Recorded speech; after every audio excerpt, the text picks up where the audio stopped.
Yeah, I'll take my chance. They talked to him. Wait, hold on, y'all. We live. All right. They talked to him. right. Oh shit. There we go. Now we are.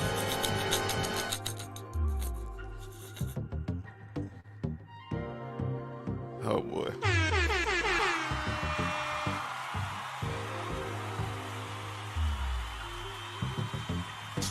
All right. Good evening. Good evening. It's Tuesday. Y'all know what that means. It's time for another episode of Sports for You on a Tuesday. This Final Four preview edition on Facebook and YouTube. Of course, I'm John. To the left, that's Mark. What up with it? To the right, that's Nick Freeze. What it do? And of course, the man working the booth, as always, the power father himself, Mr. Ben Reddy. The board, man. Chill. And we got a special guest hanging out tonight. Shout out to Beef in the house. Shout out to FTL. Shout out to everyone here. Good look. Thank y'all for watching on Facebook, YouTube, listening digitally on Spotify, Apple, Spreaker, iHeart, Google, Amazon, Stitcher, and Verbal. If you're watching on Facebook and YouTube, hit that share button. Let everybody know Sports for You is live. Lots to talk about tonight as we're getting ready for the Final Four this weekend.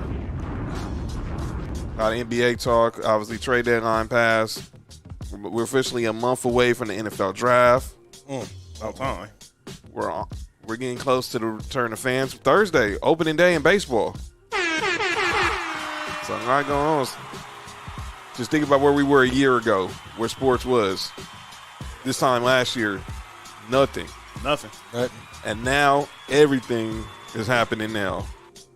The draft's going to be live. Roger Goodell talking about having full stadiums this season. NFL adding games to the schedule. Are you kidding me? We're going to talk a lot about that. Let's start on another serious topic. We talked about this topic last week. The latest on this Deshaun Watson story. Now the count is up to 19. As of now, 19 civil suits against Deshaun Watson for sexual misconduct from masseuses. And in Houston. His lawyer, I say his name again, Rusty Hardin, who's the lawyer for all major athletes in the Houston area. I said he repped Roger Clemens, Adrian Peterson. He's calling these claims baseless. And then what was I say? And then and obviously Tony Busby, who's the lawyer for the attorneys for the young 19-year-old ladies who are obviously civil suiting against Deshaun Watson. They're saying obviously the story that we talked about last week. You know, Tony Busby lives in the same area as Cal McNair. Now, they've already debunked this conspiracy theory that this could be Cal McNair trying to force Deshaun Watson to stay in Houston, so that makes him untradeable. But they saying why would he even put his quarterback in that type of predicament? But as we're now approaching now and up to 19, and I don't know if y'all saw on Sports Illustrated, I sent it to the chat. There's a masseuse, her name, I think she's going by Mary just to keep her identity secret. And she's not one of the women who's suing Deshaun Watson. However, she's claimed that some of the stuff he's being accused of is facts. Well, I just recently heard something. I don't know how true it is, but supposedly he deleted some messages that he sent to some of these women regarding this.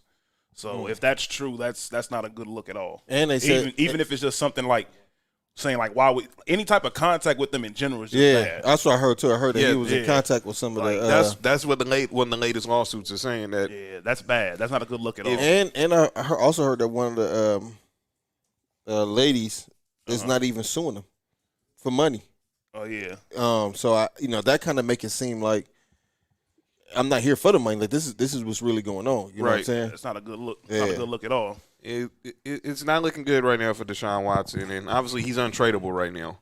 Prayers to all the women involved. Please. Yeah, most definitely. And like I said, you're seeing the smear campaigns are going to be around because they're going to be saw these women are gold diggers. You gonna have the people who are defending these women, calling Deshaun Watson the predator. And by the way, breaking news. Uh-oh. We're now at 3 teams into the Final Four. Gonzaga has just defeated USC 85-66. Sorry, B. Sorry, Nick. But now official, Gonzaga is in the Final Four, and they await either. Are you kidding me? Either the Michigan Wolverines or the UCLA Bruins. Hey, how did Duke do? Who? Duke. Who? Oh, that's why that matters. Then go ahead. Yeah, thank you. Don't bring up relevant. Teams were relevant. They aren't relevant. Their season just ended a week before North Carolina's. Them dudes. By the way, Mark, we didn't even talk about that. I didn't want to. I don't blame you. Should. Yeah, ruined my whole merch for the whole weekend. B. Oh yeah. Whole merch weekend in Vegas. Oh, yeah. That's scandalous right there. Had all North Carolina gear, and I get off the plane, and these dudes then got eliminated by 23. And I had on a Jordan, and that's exactly the merch I had. I had Jordan North Carolina gear in my luggage. I had North Carolina. Stop it, B. I see what you see in the first 2 letters. Come on, man. The NC. Next topic. Exactly. Exactly. But this Deshaun Watson story, I mean, I was listening to Mason Ireland yesterday, and obviously a lot of people want to side with are kind of choosing their sides. Some people are siding with the women, and some people are saying that can we convict Deshaun Watson even though there have been no criminal charges brought about? So I want to also keep that in mind as well.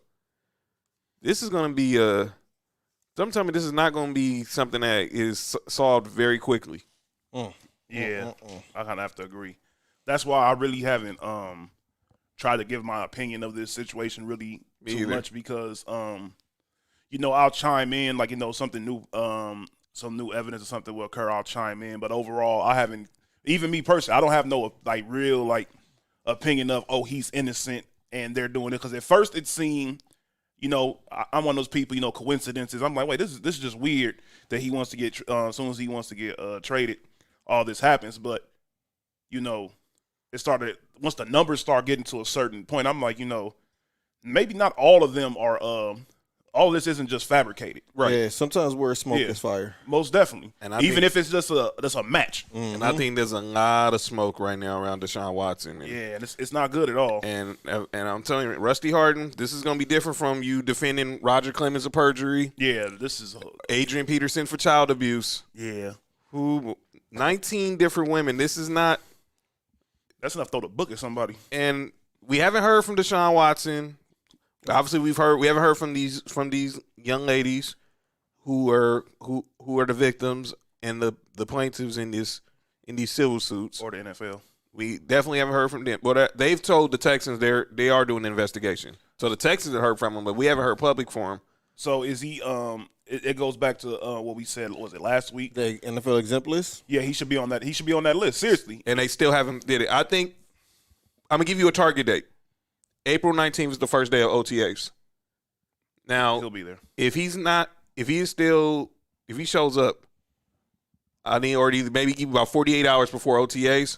Mm-hmm. I think Goodell has to put him on the exempt list. What you think, Mark? He should already be on there. I agree. He shouldn't have to wait till April 19th day. As soon as these women start coming out with it, and they get more and more.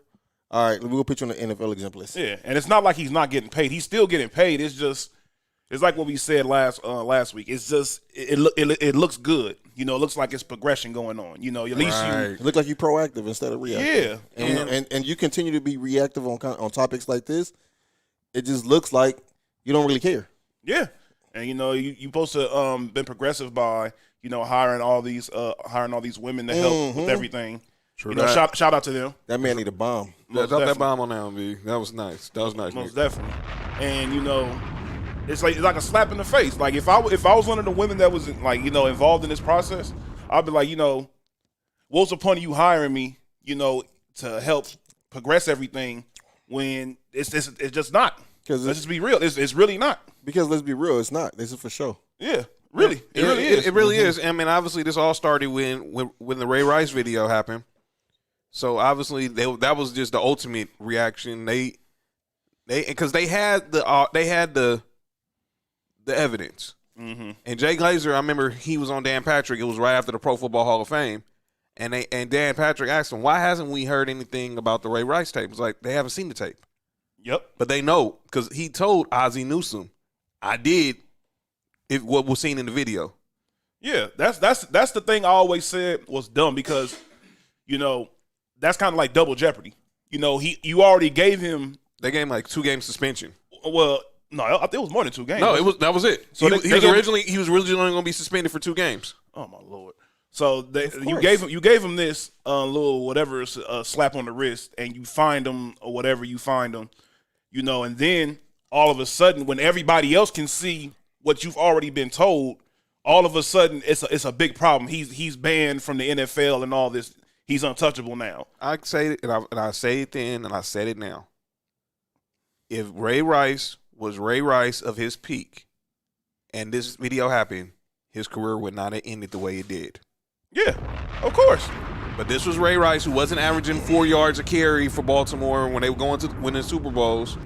This was Ray Rice, who was basically a running back who was already used up and now only averaging maybe about 2.7 yards a carry. A shell of himself. Yes. Very much. We bring up that same year, the Greg Hardy situation happened. Ray McDonald. Ray McDonald. Did y'all see that Ray McDonald video? Yes. That was horrible. Yeah, he horrible. chased his ex around basically had to lock herself in the room because he was going to try to break the door down just to probably kill this young lady. And for those of you that don't know, Ray McDonald is about 6'3", like 310, and his girlfriend was most definitely half his size. Easy. She was no more than $150. And this dude's chasing her around. I felt nervous for watching it. I was like, man, something bad's gonna happen. I'm watching this whole entire video. And you think about that in that same week, then the Adrian Peterson situation happened. The only thing that was different with Adrian Peterson and Greg Hardy, they were still all pros at the time that their situation happened, and Ray Rice was pretty much at the end of the road. Yeah, and the real thing was it's the visual.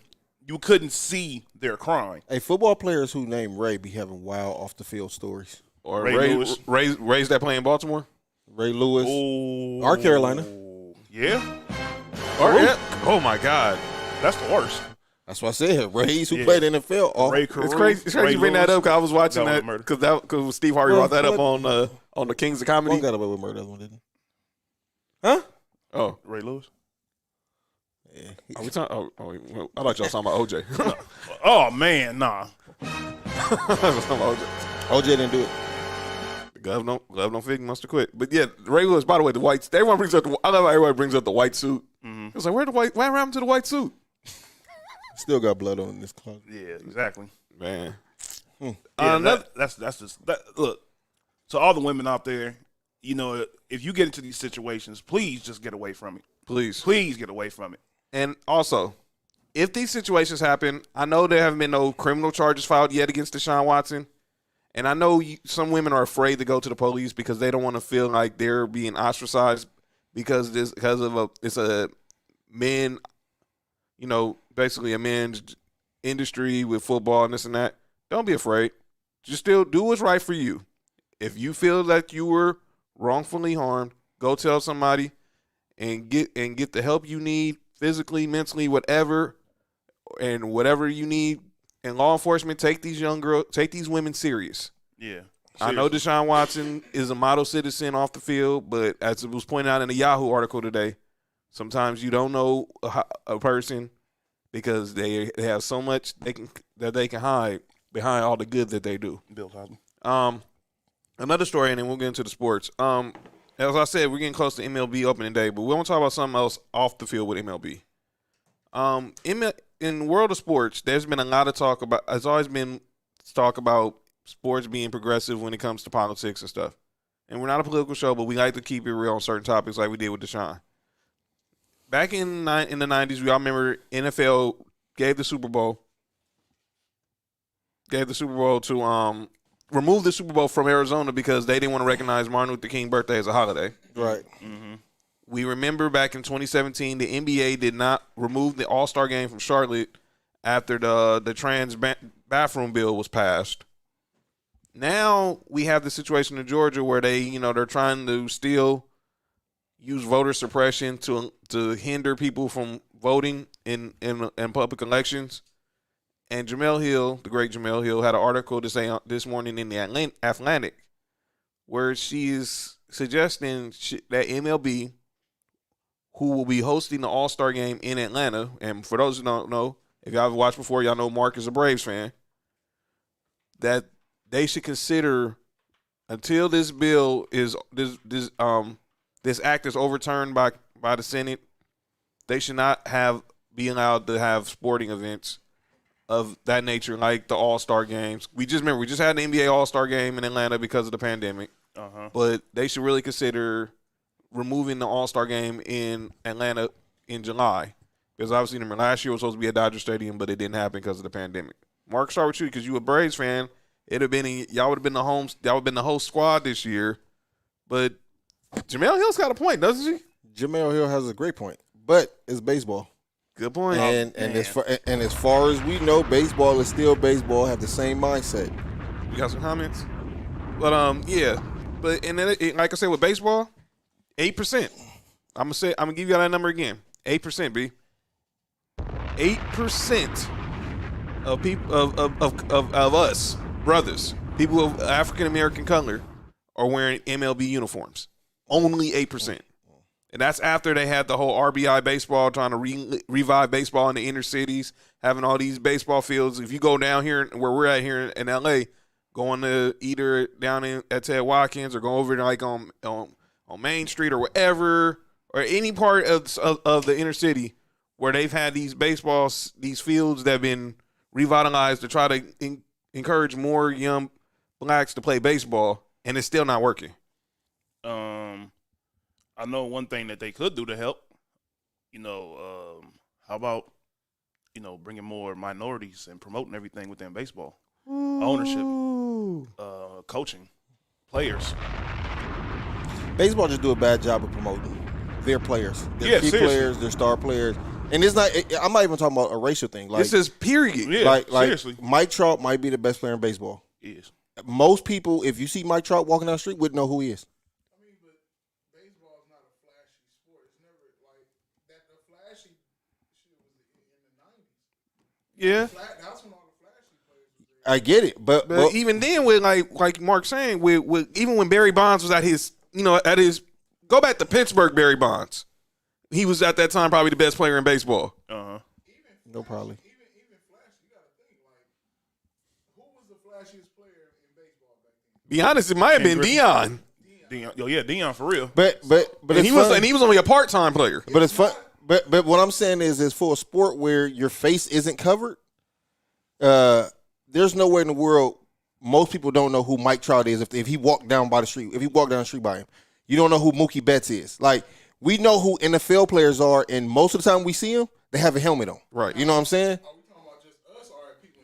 I'm just talking about people. I'm talking people in general. Us like us who are diehard sports fans who watch the stuff on a regular, we will recognize. I think the normal sports fan wouldn't know who Mookie Betts was. If I he can be guarantee walking down the street. I guarantee. He can be in Walmart, which you wouldn't know who. Most people wouldn't know who he was. That happens. That's different. The normal. So when you say sports, that's everything. So you would know. Now the average basketball fan or football fan, no, they won't. But see, that's the thing. I guarantee you, the normal baseball fan know who LeBron is. They know who Tom Brady is. Tom Brady. You know what I'm saying? Like, that's what I'm saying. I Like, don't know who. the baseball do a bad job promoting their best players. Yeah. And I'm gonna say another way that helped it also was fantasy sports. All of us in here play fantasy football. Yeah. And obviously, people think about their fantasy teams. Saquon, and obviously fantasy leagues and the commercials. You know Saquon Barkley if he was walking right down the. You know Yep. Saquon Barkley because you Yeah. drafted him in the first round. But if you do a fantasy baseball draft, we got some comments. What we got in the comments, fellas? It's just easier to play basketball in the black community because you can play by yourself. In baseball, you have to have 8 players at the least. But but that don't make it excusable though. That's not an excuse. No. Because you can play baseball year round, especially in California where we are. Yeah. You can play baseball any time of year. Yeah, Exactly. seriously. You don't need. That's not like we played it, Yeah. but our time has passed in that sport as black. Mm-hmm. What? That we lost that. you think about in the '80s when Darryl Strawberry and Dwight Gooden was with the Mets, Doing drugs. and they were still like the most. Are you kidding me? Fact, but they were still the most recognizable blacks in Right. baseball, even with that, even with their issues. I mean, with a nose that big, I mean, damn, who ain't no nose? But Dwight Gooden was remember Dwight Gooden was basically almost NL MVP or Cy Young as a rookie, and him and Darryl Strawberry led the Mets to the World Series, and then he had a resurrection after he got clean, after he sobered up and got clean, and he went back to the Yankees and won the World Series. They both won World Series with rugbies. Yeah. Fifth one. What? I just think that You got jokes. I just think that I think baseball should do a better job promoting. Like I said, even if it's not, How? You can't promote. Look, he would be promoted to white America. So stuff like Budweiser, maybe. Ooh, good point. Yeah, Good that's point. real. Drop a bomb for yourself, Ben. Ready? no, we got to drop a bomb for the comment. Yes. Drop the again. No, comment in the message board. Let's go ahead. Let's shout the person out there. Her person name is Kinsey Roberts. It says baseball also doesn't let those players be themselves and have a personality. They're like robots. That part. For the good old boys. It's the good old boys. White dude like that, they're not flashy. They dirt bike riding, plaid short pants. But even then, I feel like there's something that he likes that we can get behind and promote that. You know what I'm saying? Like let's just, like you say, dirt bike riding. We can start promoting whatever kind of dirt bikes he ride. We're What the if they do? We don't look for that. The channels we watch are not going to. they can do it when we actually watching the games. How many times in the Angel games have you seen Mike Trout commercials? I've only seen maybe like once. How many baseball games have you sat all the way through? Well, if it's only time I sit through a baseball game is unless it's the Dodgers. I don't watch like the national games that come on Saturday night on Fox or something. But only time unless it's the I see what you're playoffs. saying, B. And Dodgers got their own channel, right? Yes. Yeah, I see what you're saying, B. So if we're talking globally, Dodgers are you won't see it because you only watch Dodgers, so you're not gonna see no Mike Trout on Right. I wouldn't like or like watch like Sunday night baseball and stuff like that. Is what you're saying. Yeah. So it's just like we don't know we don't know the most known skater. Good point. But I bet you white America are people that's in that lane and what they wear and stuff. Yeah. Yeah. Good point. Skaters know, so we fought to get in. Those who fought to get in baseball, we appreciate them, and we gotta be honest with ourselves. Our time in baseball is over for black people. It's a small percentage. Do we know the percentage of that? 8%. 8%. So I mean, and you think it's gonna be more? It's gonna be less. You know, No, you know what blacks it's are, not getting better. You know what blacks are dominating baseball? Dominicans, the Cubans, Well, that's what I'm saying. the Afro Latinos. They're killing up in baseball. Like the kid from Tampa last year, Rosarena, or you think about when Puig came over from Cuba, Exactly. or like guys like that who are who are of Latin descent. They are the ones who are getting more better. They're willing to take the opportunity. The guys, the players of Latin descent, like the Cubans and Dominicans, they find it as a way, to get out, get out the country. Basketball. Right? How we used to get out the hood. Yeah. Yeah, that's exactly what it is. That was wild.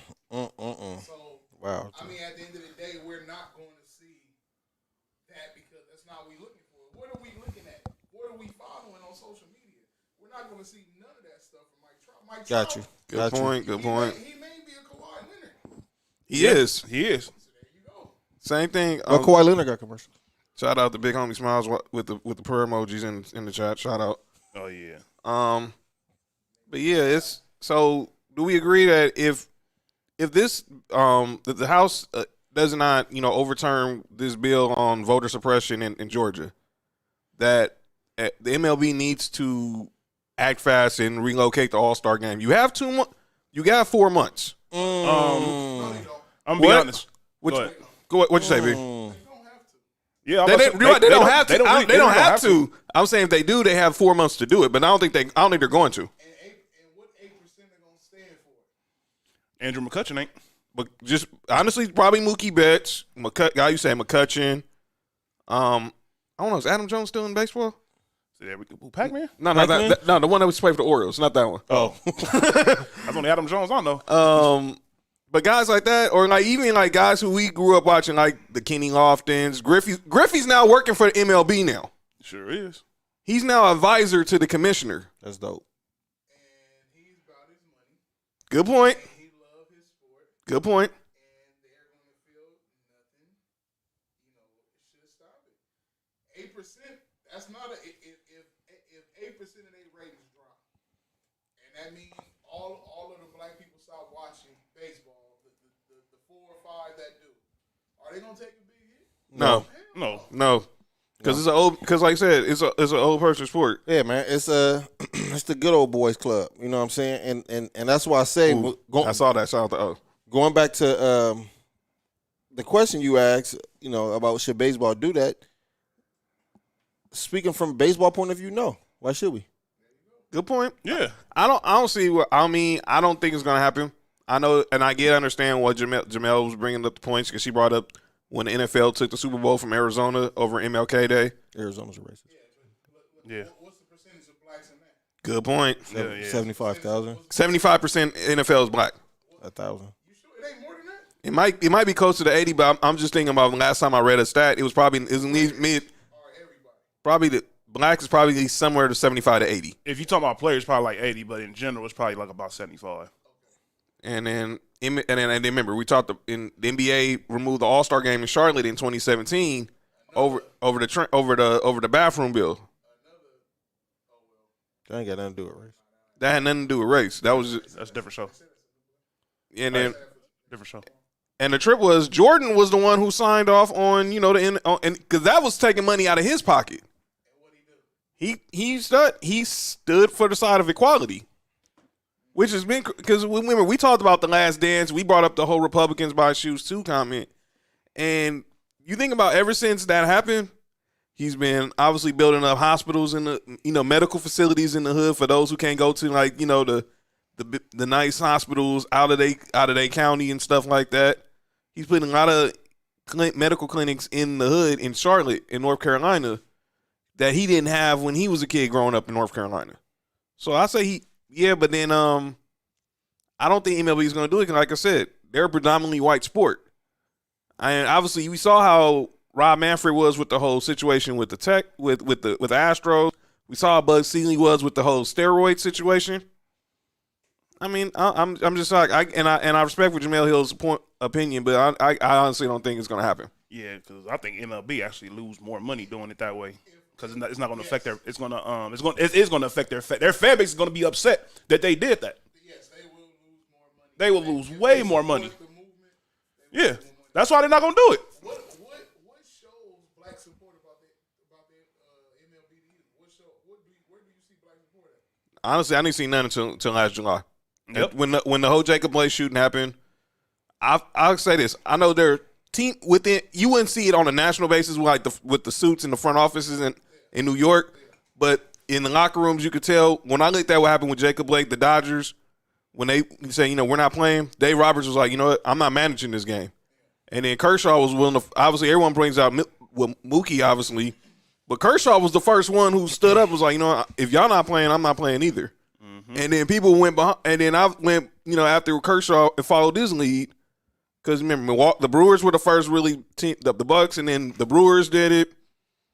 But it's more on a local basis as far as the teams, but it's never going to be on the national basis. Nick Freeze, Yes, sir. you told me and Mark you have a rant. Yes, sir. So let's hear.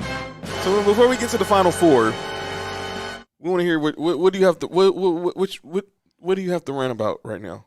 You know what really gets on my nerves, y'all? What's that? This argument of everything LeBron do is so wrong. But when somebody else does something of that similar type of thing, it's okay. I'm tired of hearing that. I'm tired of LeBron gets all the hell for every single move that he does. You see how much hell he caught just for the Anthony Davis trade? Mm-hmm. Just for that alone. Mm-hmm. Nobody says anything about Kevin Durant. And that's where and you just basically proved this point. People will say something about like the average sports fan, like you know, people like amongst you know, talk to your homies, they'll say something. But the media, they're the ones who just brush it under the rug. And that's what's very annoying. I don't get how Kevin Durant gets all these passes. Have y'all ever really looked at all the players that Kevin Durant has played with that are very good players? Steph Curry, Klay Thompson, Andre Iguodala, Draymond Green, Russell Westbrook, James Harden, Serge Ibaka, he started Kyrie off. Irving, James Harden again. Thank you. He's played with 12 Hall of Famers. No, 3, not even just that. He's played with 3 MVP players. Russ, Steph, Harden. That's 3. LeBron has never played with an MVP player outside of old Derrick Rose. And that don't even count. That don't even count. And another thing I can't stand is I hate this whole Ray Allen thing. When every time somebody brings up something about LeBron, I know with Ray exactly Allen, where you going, bro. Ray Allen, let me tell y'all something. Let me rewind everything back for y'all. First and foremost, when we're talking about Ray Allen with LeBron, we're not talking about Seattle Ray Allen. We're not talking about Milwaukee Ray Allen. We're not even talking about Boston Ray Allen. At that point in time, Ray Allen had just lost his starting job to Avery Bradley. Good point. He was coming off the bench. He wasn't even a sixth man at that point in his career. He was literally just a guy coming off the bench who was a very, very, happened to be one at that time, the best three-point shooter of all time. So, he goes to Miami. He makes a very good shot. Don't get me wrong. That was an incredible shot. One of the most clutch shots in NBA history. Oh, yeah, most definitely. But nobody gives the credit of what LeBron did after that. No. Or even before that. Let's go before that. Before that. Because I believe Miami was down 10. They were down 12. 12. They was already roping off the court. And LeBron went on the 10-0 run himself. On his own. That led up to that shot. Nobody ever brings that up. Let me bring up who the lineup. Yeah, it was him, Ray Allen, Mike Miller, I think Birdman, and or Chris Bosh, and D Wade. Yep. And LeBron went on a 12-0 run by himself just to get the game into overtime. And we're not even talking about what he did offensively. What he did defensively throughout that run was insane. He stopped them from scoring. He made some very, very good defensive plays. Nobody ever talks about that. All they talk about is that shot. Don't get me wrong. That shot was absolutely amazing. I'm going to say let's talk about Game 7. And look, but was the game over at that point? No. Spurs had a chance, and Chris Bosh said no. Thank you. And look, I just brought up Chris Bosh. Who got that rebound? Chris Bosh. Chris Bosh. Who was the one that was smart enough to look and see Ray Allen was open in the corner? Well, Popovich was dumb. Why take out Tim Duncan? I still don't understand that, bro. That was crazy. that was insane. I don't get what Pop was doing during that time. He was tripping. I call it overcoaching. Yes, because Popovich. We talk about. I know what he was thinking, but he shouldn't have did it that. I mean, I get it. Chris Bosh didn't have the best finals that year, but defensively, no year. Well, he didn't have to offensively, but defensively, he was always a factor. Defensively, he was a factor defensively because that's when they went to the small he went to become a he wasn't that serious against who? Against them. He was he did his thing defensively. Against who? Against the Spurs, he did us enough. He did enough. He wasn't like. You're not stopping Tim Duncan. No, you're not stopping Tim Duncan. But he did enough. He did the best job you can against Tim Duncan. I think Birdman did a better job with Tim Duncan. I mean, all he can do is just. Never mind. We'll leave but to your point, Nick. Everything. So go ahead. With that being said, Anthony Davis is most definitely the best player to this point that's played with LeBron. Right? Do we all in agreement to that? Yes. So who is the second best player that Kevin Durant has played with? Second best player? Steph Curry. Or if you want to argue, Steph Curry is the best player. Well, okay. That's what I'm saying. We already know who this first is. James Harden. James Harden or Russell Westbrook. All right. So imagine if LeBron had Russell Westbrook for how long they was together? What, 7 years? From 08 to 2015. So that's like about 7 years. 7 years. If he had a player like that for 7 years, he wouldn't have left Cleveland. Not even just that. Imagine if he had a player like that for 7 years and never won. Oh my God! And never won. He would be obviously he gets criticized for everything, but this would have been even double criticism.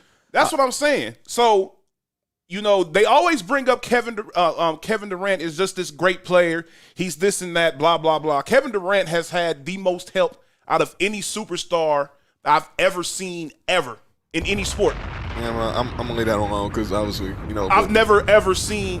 When's the last time you saw somebody in the NBA who's as good as Kevin Durant have to have all these players in order just to win? To have these type of situations just to win? Have you ever? Nah, we agree. We agree with you. That's what me and Mark have this discussion. Me and Mark have this discussion all the time in the chat. Exactly. I mean, this ain't nothing new. You basically This putting right it on, here is basically just putting ridiculous. Putting it out there so people can Yes, see. y'all need to sit here and just really think about this. Kevin Durant, what he's won, he has two ships, right? Yeah. 2 chips, 1 MVP, 2 Finals MVPs. So you pretty much mooched for 2 of those championships. True that. I'm not gonna say he mooched because he balled. Well, yeah. All I'm saying is, do you think he wins? Does he win 2 championships on a different team throughout that run? If If he wasn't on the Warriors, would he have won 2 championships throughout that run? No. That's case closed. No. Case closed. No. That's all I have to say. Case closed. Now you up over here. You have actually opportunity to shut everybody up about all this Golden State talk. With you have Kyrie Irving over there. That's cool. You and Kyrie Irving. That's a hell of a combo. So, but guess what? You realize, okay, that's not enough. Let's go ahead and get James Harden. I didn't have a problem with that. I had no problem with that either. I had a problem with Pat Riley not giving them Tyler Hero and Duncan Robinson. Oh, that's because Pat Riley needs to leave that Miami stuff alone. But anyways, yeah. So you pretty much went to a team that was already had. Let's just remember, before he went up over there, they were already a playoff team. Karis LeVert, Spencer Dinwiddie. They went to the playoffs with D'Angelo Russell as their best player. Let's not forget. He didn't go to a team that was trash. He didn't go to the Knicks.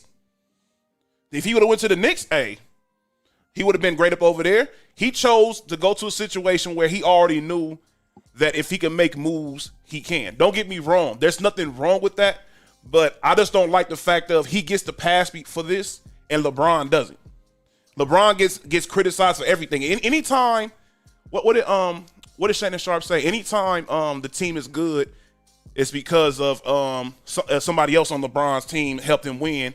But when the team is bad or they lose, it's because of something LeBron didn't do enough. Mm-hmm. Wow. LeBron can never do enough. And I'm not even a Laker fan.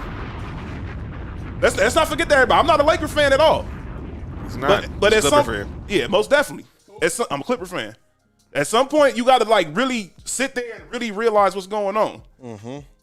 It's a lot of LeBron hate, and That was fire. I don't get why, bro. I don't get why. I'm gonna say I'm gonna leave the homie name out of this. Mm-hmm. But when LeBron was in Cleveland, even in Miami, mm-hmm. he used to be a big LeBron fan, mm-hmm. and we noticed that when you bring LeBron up, compare him to rest in peace Kobe. Mm-hmm. A lot of Laker fans, Kobe fans, will start diminishing LeBron. I lived it. Mm-hmm. But now I feel like, and me, I'm a person who thinks Jordan is the greatest of all time. Mm-hmm. I do too. But there's a lot of Jordan fans who, anytime something great that happens with LeBron, mm-hmm. They want to put it down, or they want to say, well, Jordan is Jordan that. It's not about Jordan at this moment. Exactly. We go appreciate LeBron's greatness. You know what I'm saying? Right. And I think still a lot of Laker fans. I'm not even calling Laker fans. A lot of Kobe fans. That's exactly what it is. That's what it is. A lot of Kobe fans probably still feel threatened by where LeBron legacy is compared to where Kobe legacy is. 100% agree. And as much as I love Kobe, I feel like LeBron passed that legacy a long time ago. He did. You know what I'm saying? Yeah. But I think there's a lot of people who and then just people who's fans of like the Bulls or people who's fans of like Atlanta, like they just couldn't beat LeBron. Yeah. When he was in Cleveland, when he was in Miami, like you just couldn't beat him. So now this that hate, you know what I'm saying? Like I just hate him. You know what I'm saying? So even Boston, because a lot of Boston fans don't like him neither. They can't stand him. And I'm gonna say this, and since you brought that up, let me say within that. See, what's up, B? Because we'll segue to since we're talking about you brought up Durant, I'm just gonna go up to the Nets. LaMarcus Aldridge's first comment just basically put in a wrap what everything Nick just said. He said Kevin Durant was the person who called him. Now let LeBron. Now people are mad because LeBron called Andre Drummond, or LeBron called this person or that person. But Kevin Durant calls LaMarcus Aldridge, and y'all just signed Blake Griffin 3 weeks ago. And Blake Griffin he called. And called Blake Griffin too. Come on, man. You Sure started. they was calling Andre Drummond too, but he didn't answer them calls. Here's my question. Where and I'm gonna say it again, and I'm gonna turn it over to Ben Ready. Who is LaMarcus Aldridge taking minutes from? Jeff Green, DeAndre Jordan. That is so stupid. DeAndre Jordan is getting paid almost $20 million just to sit on the bench. He's being paid $20 million to be just because he's KD and Kyrie's homeboy. B. Go ahead. Y'all was talking about Jordan, Kobe. Remember, Jordan passing the torch to Kobe was the All-Star. Right. Yes. Right. 03. Or was it the last game At Staples? I think it was more so. I think it was. the- I think it was All-Star The All-Star game, I think it was the definitely, All-Star game. because it was basically he getting his flowers, and then he was at peace with where his career ended. Jordan passed the torch to Kobe. Kobe passed the torch to LeBron. Yeah, Who LeBron passed the torch to? He wanted to pass it to Kyrie. he did. I think and see, a lot of people probably gonna kill me for this. I don't think Kobe passed the torch to LeBron. I think LeBron just snatched it. I swear I tell people that. And That's valid. and I think that LeBron, if you would have asked him, wanted to give it to Durant. Yeah. But Durant just basically went ahead and joined Golden State. Was like, I need to prove that I'm better than this guy. Yeah. Instead of just letting but this happens. It's a rite of passage. Even you go back to the Dream Team documentary. When Magic and Larry Bird said, "There's a new sheriff in town." I can't do nothing with him. I'm talking about Jordan. They had that scrimmage, and Jordan and Bird and Magic, they just talking all types of trash, and then It was Magic and Jordan. Magic and Jordan was talking, and Magic was talking, big stuff, and Jordan said, "I'm the best player." and then he looked at and then Bird, him and Bird sitting in the back and was like, "Man, these dudes think he the best player," and then they say under their breath, "Hey, he sure ain't tell the truth. He ain't lying." And Magic knew, and that's how you know, because your peers know, man. Yeah, Who was he passing? Giannis. Giannis. You want to know why? Giannis. Giannis? Nope. Who, Zion?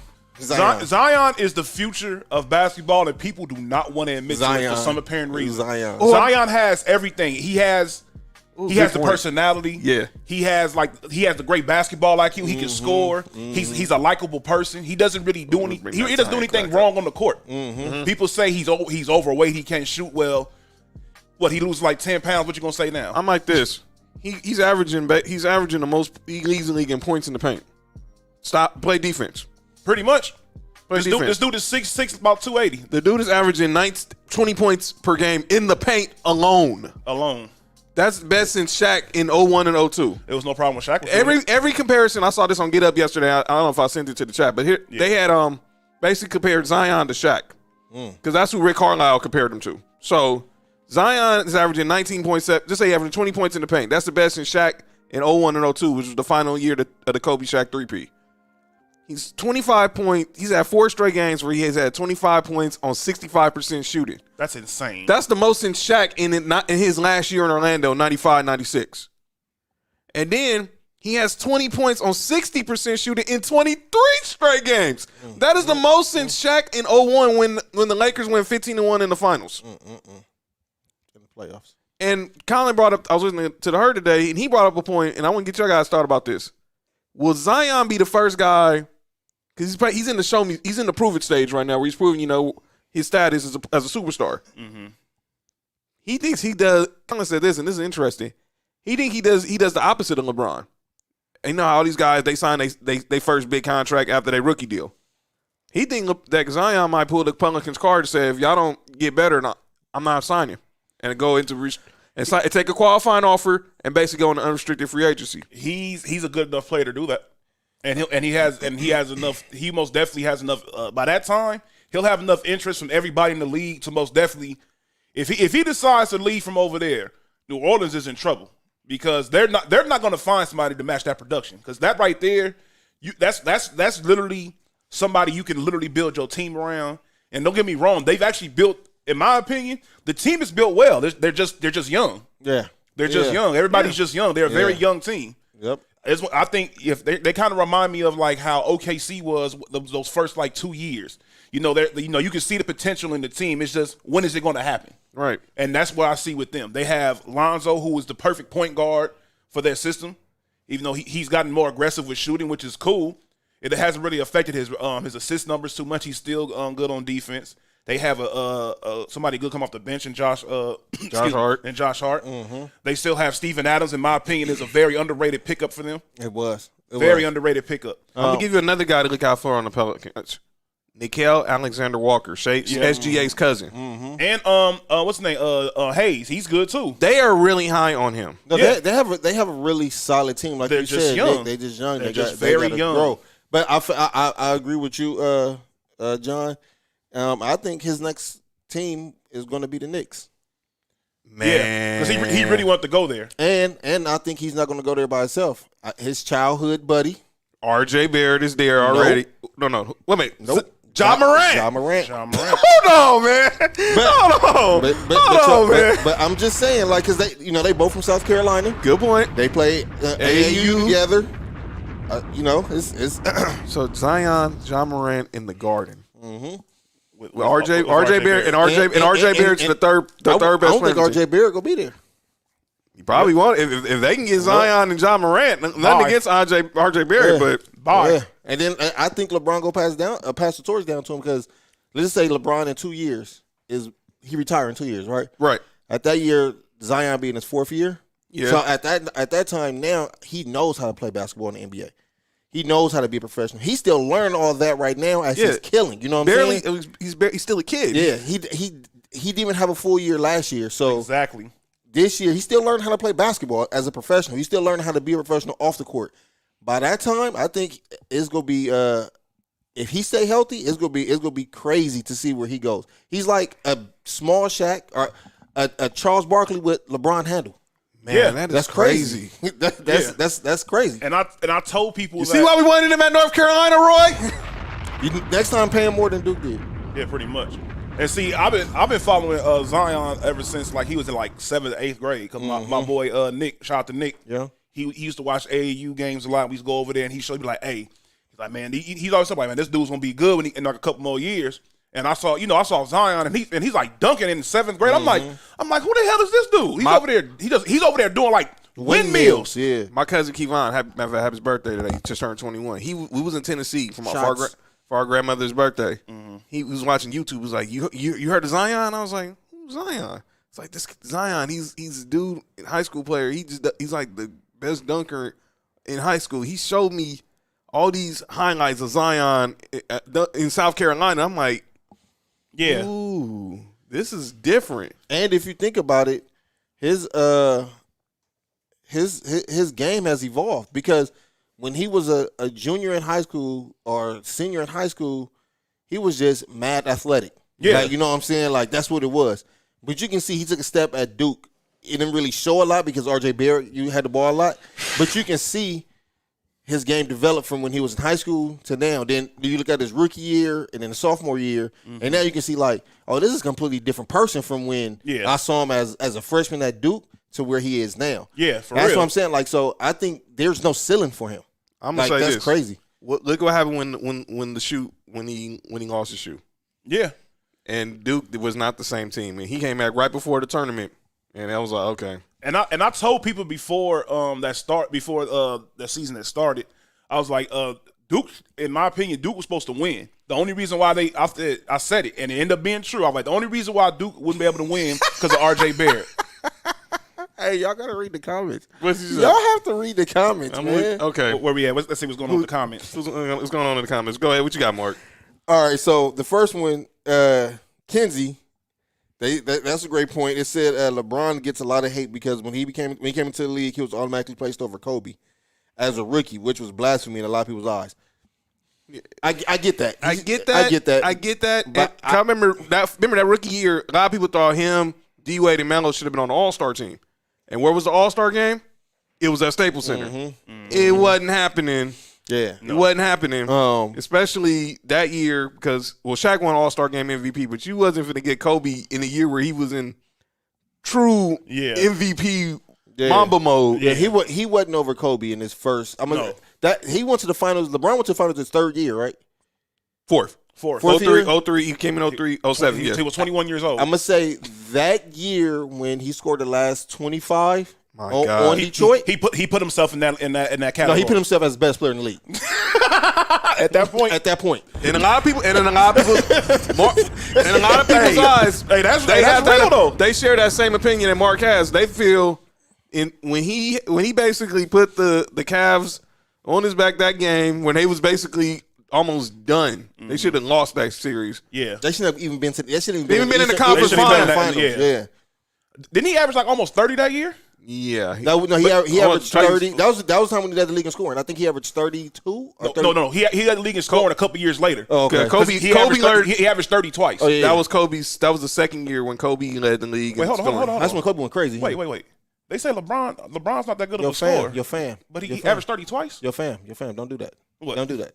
Don't 30 do twice? that. Don't hit him with common sense. No, man. My bad, man. No. My bad, y'all. No, don't educate him. My bad, man. Don't educate him. You know- Don't educate him. I mean, in order for you to score 30, you Go have to know how to score. Go watch a Dick Vitale tape or something. You know what I'm saying? What?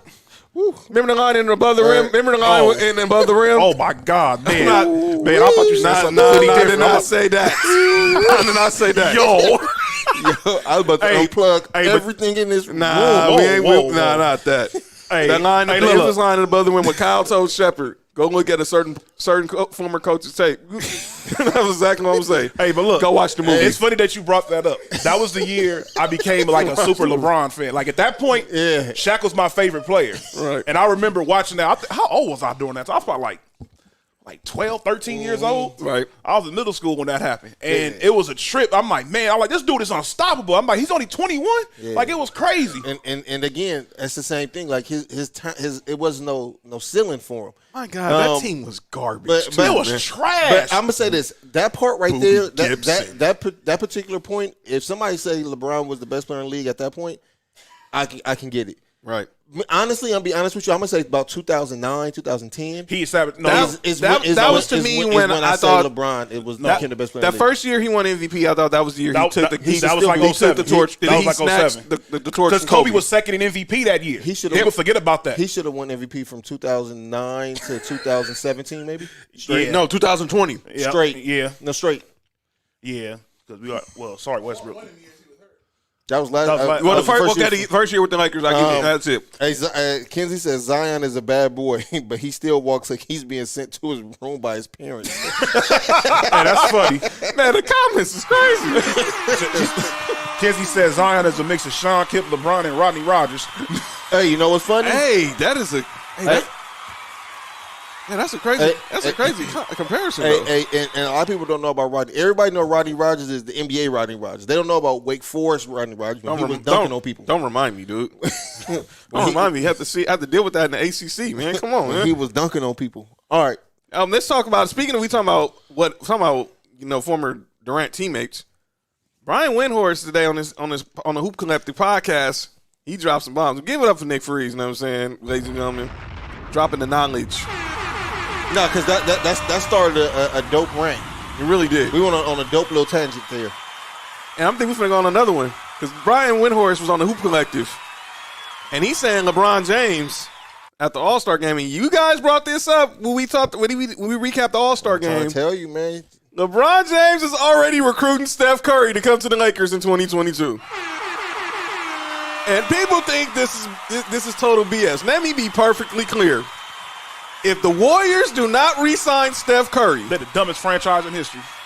and y'all let there be some type of, It's not BS. if y'all think if y'all let some type of crack in that foundation happen, But it's not going to be a cracking foundation because Steph Curry wouldn't come to the Lakers by himself. No.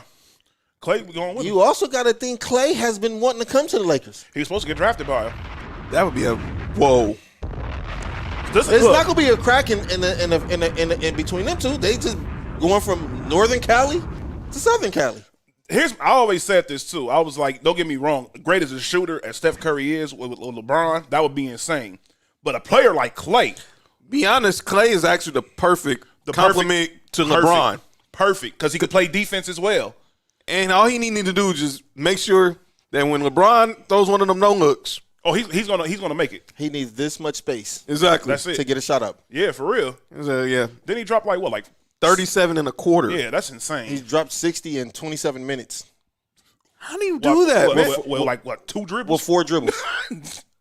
Imagine LeBron with Game 6 Clay. Yo, that's crazy. Game 6 Clay is my. Imagine Game 6 Clay with playoff LeBron. That's like the event. That's like the Justice League and the Avengers. That's not fair. Man. All I gotta say is, Yo, playoff LeBron is crazy. in my opinion, the most perfect team that was put around LeBron was that Heat team the second year. No, the third year. The third year When they beat when they beat San Antonio. Yeah. That team was put together perfect. So they had the perfect defenders, the perfect shooters. Ray Allen, Rashard Lewis. Yep, and Mike Miller was still up over there. Birdman. That team was put together very well, and even like the who was the other dude that was the backup center, like Joel Anthony. Like it was just it was even those type of players, they were good players. Like Terry Crews. That cracked me up. Yeah, that team. Shout out to Pat Riley for putting that team together, man. That was a very well put together team. That was, and the crazy thing about that is that team never really hit their full potential because Dwayne Wade was always hurt. Yeah. Man, that's So imagine crazy. if Dwayne Wade was healthy. Yeah. Healthy D Wade. Yeah, that would have been even crazier. Well, see, we were talking about Miami. Let's talk about the trade deadline. So the trade deadline happened on Thursday. Mm-hmm. The Orlando Magic had a fire sale. I guess Orlando isn't the happiest place on earth. Shout out to the Bulls. They got scary. How did that happen? Nikola Vucevic to the Bulls That's with Zach LaVine and Kobe White, and Laurie Marketing. and they didn't trade Laurie Marketing. And Billy Donovan is his coach. Look out. That team is going to be a very, very good team next year. I can see they can go to the playoffs next year. He No, can be they're going to go to the playoffs next year. he's going to be the perfect complement to Zach LaVine. Or Zach LaVine will be the perfect compliment for him. You sure?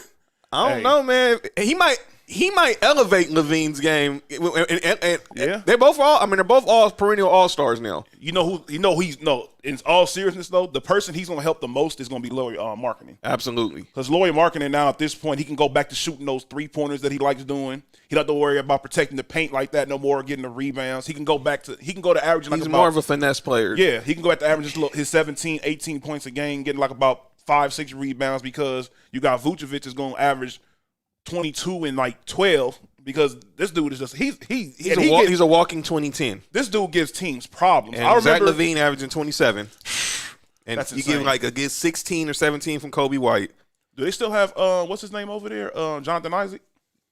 In Orlando? No, he was in Orlando. He stayed, Orlando kept him up over. He wasn't part of no. He no, didn't. He wasn't the done trade over there? was Okay. Vucevic and Al-Farouq Aminu. That's who it was. Al-Farouq Amino. Okay. Went to Chicago Yeah, there we for go. Otto Porter. He's played for every team in the league, right? Who, Already? Otto? No. Al-Farouq Amino. Yeah. And it's crazy. Wendell We Carter drafted him. and Wendell Carter. He was a lottery I pick. thought he was going to be a solid player I did too. with y'all. He went to Wake Forest. I thought he was going to be good. But he got part of the. He got caught up in the Chris Paul trade. Yeah. I believe so. Hey, that's the way it goes. It's business. It happens. Kenzie said Bulls 6 seed next season. I can see that. I can see it. You never know. As according to what they do in the offseason, they could be better than that. And you got Billy Donovan as your coach. Come on, man. Billy Donovan's not a bad coach. And then you look at what other moves Orlando made. Obviously, one of the most notable ones, they traded Evan Fournier. But the deal everyone's talking about was them sending Aaron Gordon to Denver for Gary Harris and R.J. Hampton. They gave him away for scraps. Denver got really good. And they Really acquired, fast. and they got JaVale as also for a second rounder. Yeah, they pretty much addressed their problems right there. That really, well, I'm happy because we got Drummond. But man, I was hoping that any team except a Western Conference team traded JaVale because I just thought, okay, he get bought out. Say we don't get Drummond, he can come right back to the Lakers. He start because obviously now Marc Gasol's going right to the bench. But Which he was over there in Toronto. man, but Denver, they really had a good trade deadline. Then over in the East, the Miami Heat, they get Victor Oladipo for Kelly Olynyk and Avery Bradley. And by the way, Avery Bradley, please ask for a buyout so you can come out to the Lakers. I don't think he's going back. I'm trying to see if he gets bought out. But I don't think he is. But the big talk of the trade deadline was Kyle Lowry. Everyone thought Kyle Lowry. We all was under the impression when Kyle Lowry chunked the deuces at the end of that game, and he's got Drake FaceTiming him in the post game, that he was done. Boy, were we wrong. They would have been stupid to trade him anyway. Well, they was trying to trade him, but they was asking for too much. Way too much. So obviously the notable, they tried to talk to the Lakers, but they wanted THT, and Rob Pelinka said, "All right, y'all have a good summer." They wanted Tyler Hero. Pat Riley said, "No, y'all have a good summer." Pat Riley do not want to get rid of Tyler Hero. And then they wanted Tyrese Maxey, and Philly said the same thing. Y'all have a good summer. If I'm Philly, I'm like, all right. Mm-hmm. But I get it though. Like I get why the Lakers didn't trade THT. I get why Miami didn't trade Hero. Like Lowry is a free agent at the end of this year, right? Yes. I think he's going to Philly anyway. Yeah, I agree. Good point. I did too. And so for you to trade one of your future assets for a rental player, That's what everybody was saying. Yeah. That's exactly what everybody was saying. I think Toronto's asking for too much for him. And then obviously the Houston Rockets. I'm gonna save a lot of what I say about the Houston Rockets and calling out names. They are the most pathetic team I'm gonna say this. in basketball. Brian Windhorst basically had the best explanation for the Rockets. That was it. That was it. I'm about to say. That was it. That's Because, funny. like, come on, man. What were they? I mean, so let me get this straight. Y'all could have had Ben Simmons, but y'all turned that trade down. Y'all could have had. Y'all didn't want to trade. Wait, so They should have just listened to me. Yeah, could have had the number 1 pick. Y'all could have had Anthony Edwards, who is killing right now. Anthony Edwards, oh my goodness, this dude is a special player. They should have. He should be playing with a. He should have a Rockets uniform on right now. They should have been. Raphael, you should have called my boy. He told you, go offer James Harden for the number 1 pick. James Harden and Karl Anthony Towns would have been great. That would have been scary. Shout out to Karl Anthony Towns too, man. I know he going through a lot this year, man. But shout out to Pops was at the game the other day though. Yeah, shout out that to was- his Pops. that was dope. Yeah, That shout out was to real dope. Carl Senior was at the game yesterday, so that's good, man. He said it felt weird seeing his pops there without his mom. I know that. I can just man. imagine. I can just imagine. But So I give him a pass for whatever he. This is they like, oh, he doesn't look the same, but it's obvious. So Kenzie said, I thought my phone froze. It messed me up. yeah, we was like, I was like, John. that's that's what I thought gonna mess us up when we listen to that again too. That's gonna be funny. because I swear, I'm looking at my phone like, what? Windhorst, when I was watching, it was on the jump. I was watching Windhorst, and they was like, okay, the Houston Rockets, and then he was like,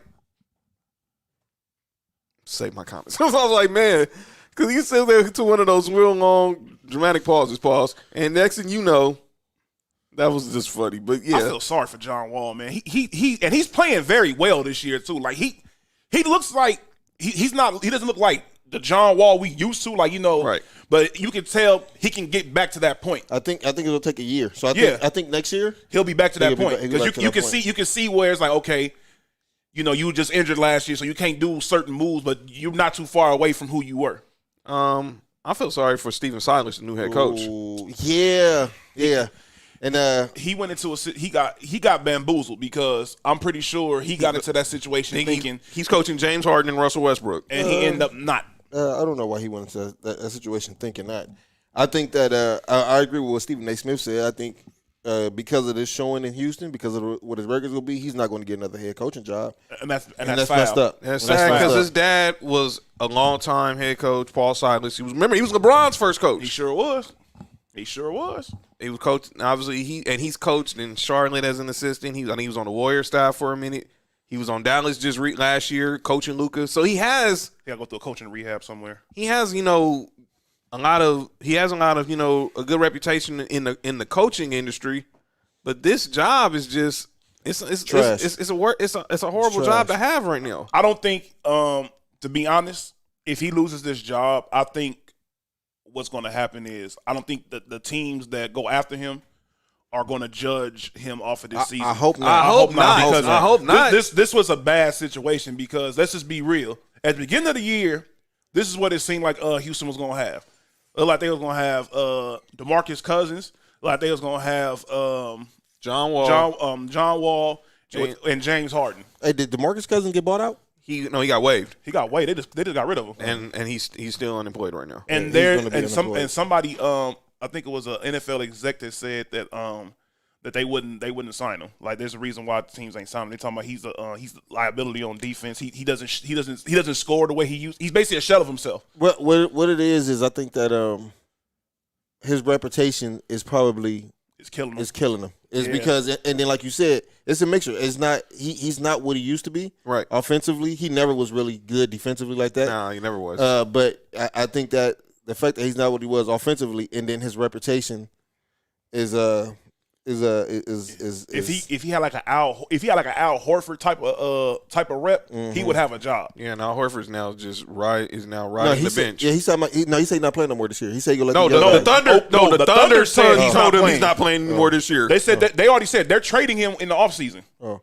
They were smart. They he was like, sent you're him not for going the to finals. you're not going to no good team. Guess what? You gonna stay right here, player, or we gonna get somebody for you in the offseason. That's messed up. It really is foul. It really is. All right, so we had enough of the NBA talk. We'll get into college, right? Yes, let's talk some NCAA. But before we do that, What's up, brother? I just got a message, Yes, sir. and I wanted to ask everybody in here opinion. Yes, sir. Who wins?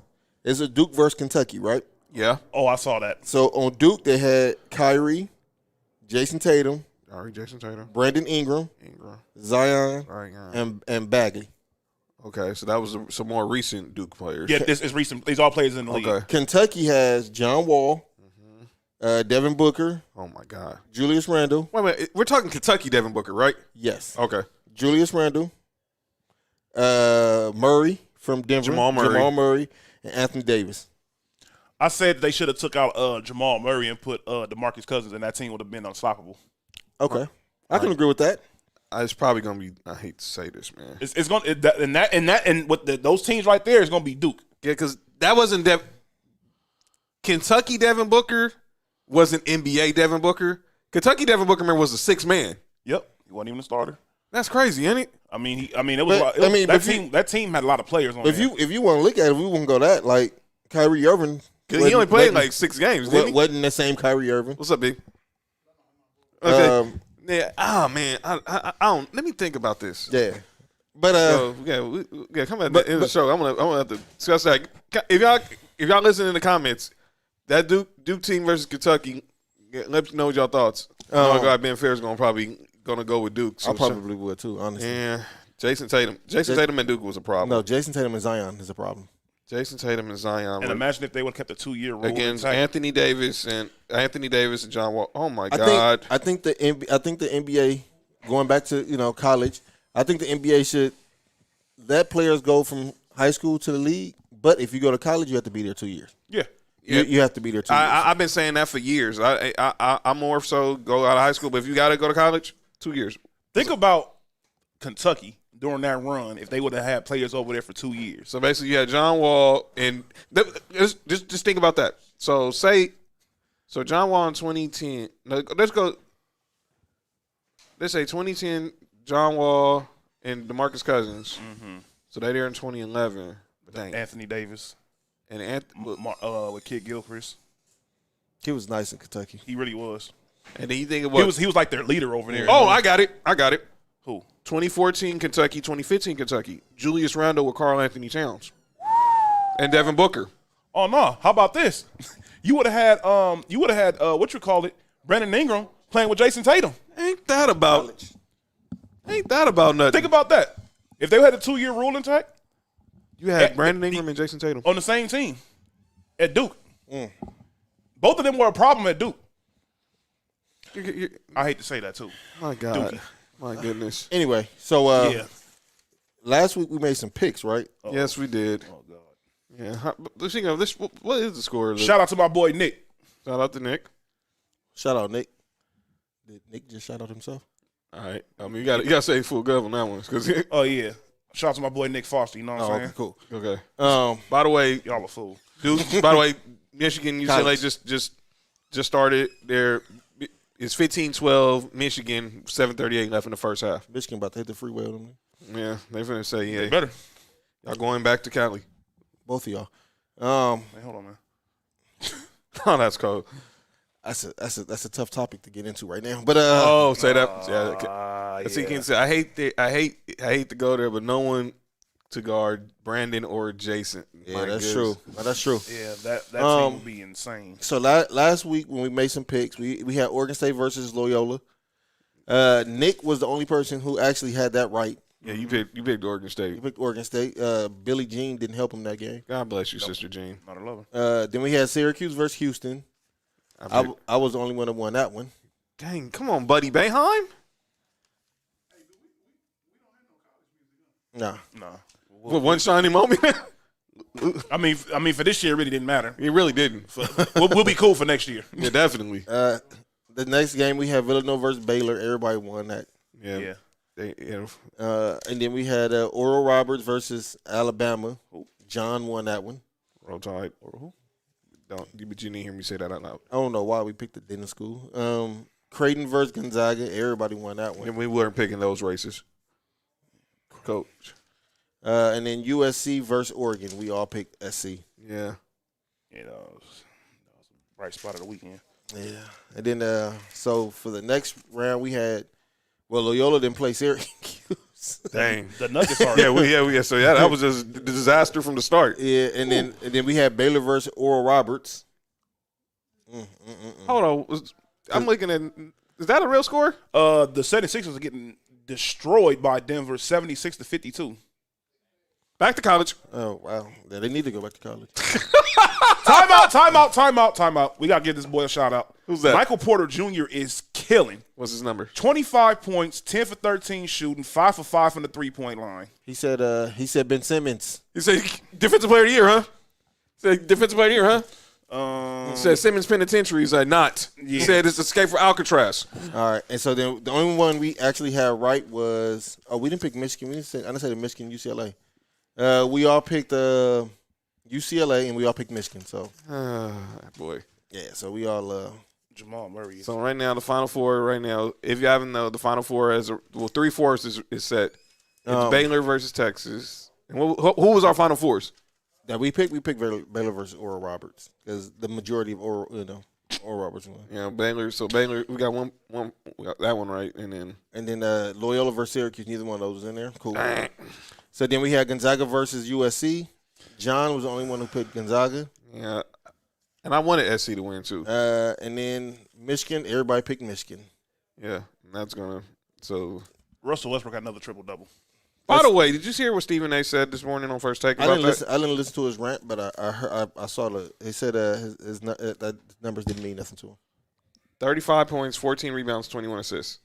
I mean, those are incredible. I understand where he was coming from with it, but I don't agree with the whole. Just because I understand where you're coming from with it, don't mean I agree. There's no way in the world I can see 35, 14, and 21 and say that didn't mean nothing to me. First of all, how do you do that twice? I know.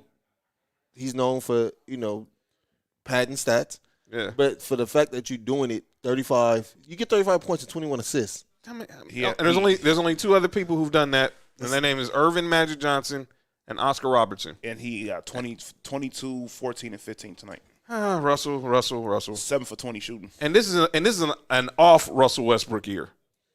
Yeah, Off Russell Westbrook year, and he's still putting up these numbers. He's going to Brooklyn next year. Shout out to Hachimura, too. He had 30. By the way, another Jordan Brand guy. He's going to Brooklyn too Oh, yeah.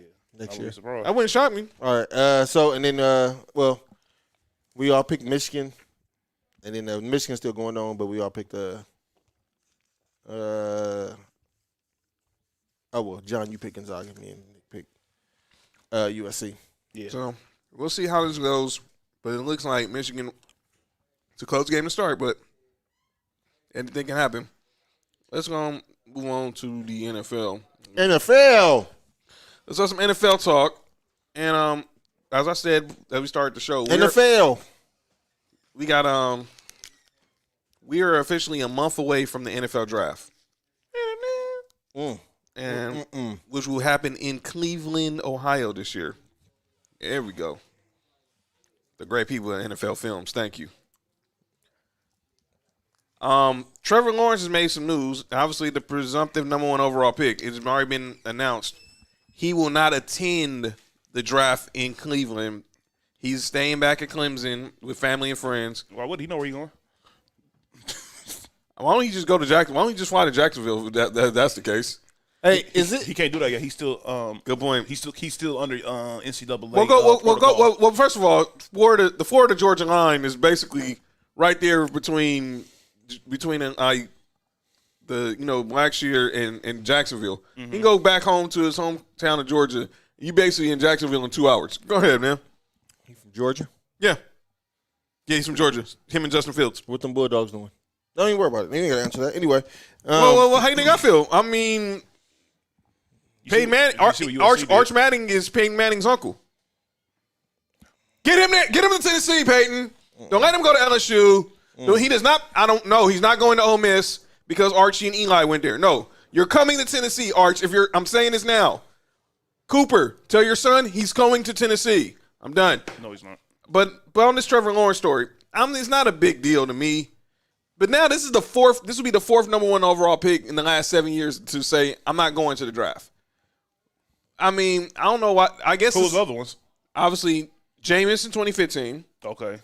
Myles Garrett in 2017, and Baker in 2018. And now you'll have Trevor Lawrence this year. And then last year the draft was vertical, so everyone was at home. Is this a big deal? No. No. So why is this a topic? Well, for one thing, I don't. It's only because they're projected number one overall picks. In Myles Garrett's situation, let's just be honest. He's a defensive lineman, so he's not really like a flashy type of guy. As far as being up on the camera and everything. Baker was. He would have been Hollywood for him, but he decided to stay, which is no problem. I have no problem with it. I don't either. If you want to stay with your family and get drafted and everything, that's perfectly fine. Especially if you know that where you're going to be drafted, because the whole thing is when you go up over there, it's like a process. You don't know who will get drafted number one overall, or you don't know where you're gonna get drafted at and everything. If you pretty much know everything, what's the point of me going? Let me ask y'all brothers a question. Yes, sir. Go ahead. What's the money difference between the number one pick and the number 3 pick? Probably 2, 3, 4, 5 mil. Yeah, probably like about five, somewhere between 5 and 10. Is it possible that Trevor Lawrence say, I don't want to play for Urban Meyer and go to Jack? I think I know where you're going. Jacksonville or the Jets? And segue to this topic, which if you have not heard, the Miami Dolphins do not have the number 3 pick, ladies and gentlemen. Mm-hmm. Marcus, tell them, by the way, who has the number 3 pick in this year's draft. It's now, for our Bay Area fans, the 49ers. If you did not hear on Friday, during Zach Wilson's pro day at BYU, Which is a great pro day. Yeah. that, by the way, shout out, he wears the Jordan Brand headband. He goes to Jim McMahon look. So, the news broke of a big trade that happened between the Dolphins and the 49ers. The Dolphins originally had the 3rd pick because Houston Texans are stupid, and they gave up 2 first-rounders from Laramie Tunsil. And now the Dolphins trade down from 3 to 12. They also acquired a 3rd and 2 future ones from the 49ers. 5 minutes later, the Dolphins trade back up to 6 with the Philadelphia Eagles. I think they swapped 4th and 5th round picks, and then they gave them their 1st round pick because you couldn't give them another team's 1st round pick. So the Dolphins will still have the 49ers 1st round pick in 2022. But as Marcus says, I mean, is that possible? Like that he say, I don't want to play for Jacksonville and force his way to the Bay? So this is Yes, it is. This is how it could happen. It could be the same way how Phillip Rivers and the Eli situation happened. You could say that, I don't want to play for this team, and they can construct a deal with the other team, so they can go ahead and make it happen. Here's the problem now, because now you done gave 2 number ones. You done already gave 2 number ones to Miami. Mm-hmm. So now you don't have the collateral To drive. You're gonna have to try to acquire collateral just to get up to number 1, or either say this or trade Nick Bosa. Yeah, he can go, and for other reasons too. Yeah, they brought that up. He probably could have been in the Deshaun Watson trade, but now Deshaun Watson's untradeable right now. I was just thinking about that. Like, it's possible. I don't know if he'll do it, but it is a very possible because I can't idea. I don't know for what other player the Niners would give all that up to get that. You know what I'm saying? Like, unless they really high on Justin Fields or Mac Jones. Well, it sounds like, and you said it. Zach Wilson's going to the Jets. They already said that. People have already said he's no way he's falling past number 2. I don't know. Well, You said the same thing about Reggie Bush. yeah, but you know how it is with quarterbacks. Yeah, I You know. never know. Yeah, but you know how it is quarterbacks. They're This is the Jets too. You never obviously, yeah, And it is the And Jets. then the dress should trade Sam Darnold to the Bears. But anyway, go ahead. For who, Andy Dalton? No, for picks. By the way, know. speaking I'd of the Bears, make that trade. If I was the Bears, I would too. I'll make that trade in a well, the heartbeat. Bears ex-quarterbacks wanted to be a Bronco. Bronco said we never had interest. Who? Mitchell Trubisky. The guy that's on Buffalo? Yeah. That was a great move by Denver. That was a great move by Denver. He can challenge Drew Lock. I was like, okay, well. He thought he was going to challenge who? Drew Lock? Yeah, so yeah. He lost his what mind. in Madden? Call of Duty or something? Okay. But I digress. But yeah, so Trevor Lawrence, he's not going to the draft. And some people wonder, should these prospects have some type of incentive? Because obviously this is a big marketing campaign. You remember when the draft was in New York, the day before, not all the players who accept the invites, they're on Wall Street. They're ringing the Wall Street bell and this and that. This time the draft's in Cleveland because it's now like a road show. Obviously, next year, I think more players are going to be intrigued to go because it's Vegas. Heck, I'm going to want to go because it's in Vegas. Mm-hmm. Yeah, that might be, That might be March- one of the biggest. So March Madness. Yeah, we're going back to back months. Yeah, March Madness in the draft, huh? I might have to go with y'all for the draft one. Let's go. Yeah. Yeah, I might have to go with that. Yeah, I'm about to go with yeah, that one. yeah. There will be plenty of draft parties that day. I guarantee you. Oh, yeah. Oh my God! And draft big. By the way, you think they're still gonna do the whole have the players be on one side of the Bellagio and then have to come to the field, come to the draft thing on the boat? No. No. I really hope not. That would be extremely corny. But, yeah, who knows? But yeah, so they're saying should players be incentivized, like for sponsors, endorsements? That Nope. I mean, if they don't want to go, they don't want to go. I looked at last year with how the draft went virtual last year, and it was good. It was good. It was good TV. At the end of the day, it's the same thing. It's somebody getting drafted. Pretty much. Man, they should have, I would say, 10 to 15 players who, it's a good chance they go in the first round. Yeah. And have them go. It don't have to be the number 1 pick, the number 2 pick. It can be number 12, 15. They offer, and that's pretty much the amount of Yeah. players they usually have in the green room they anyway. should just go ahead and do that. It don't matter who shows up. Like, Yeah, they I don't try to care. have players who they know going to be in the first round. I don't Or care. second. Yeah. I don't care if Trevor Lawrence don't show up. It don't bother me. I'm gonna still watch the draft He going to because San Francisco anyway. I'm gonna watch the draft anyway because I'm a fan. Or the Jets. And obviously, this Or the Bills. is always good television. So Raiders? it's gonna be. He'll play cornerback. So we'll see how this Better goes. than Levi Wallace. Oh, wow. Yeah. So, but back on this Niners trade, the Niners, now, so the Niners are now picking third. Mm-hmm. And obviously, you don't move up 9 spots and give away 2 future number 1 picks just to draft a running back, a receiver, or a lineman. They're drafting a quarterback.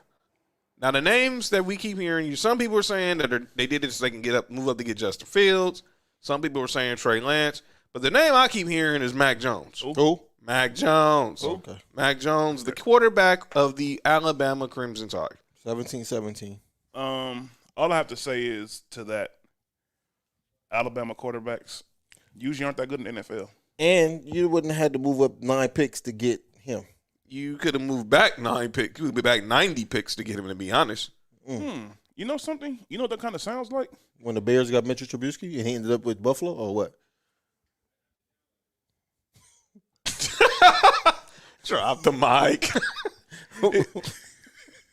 Well, look, Nick done lost his train of thought now. He's probably was thinking about. That's probably what you was about to say, huh?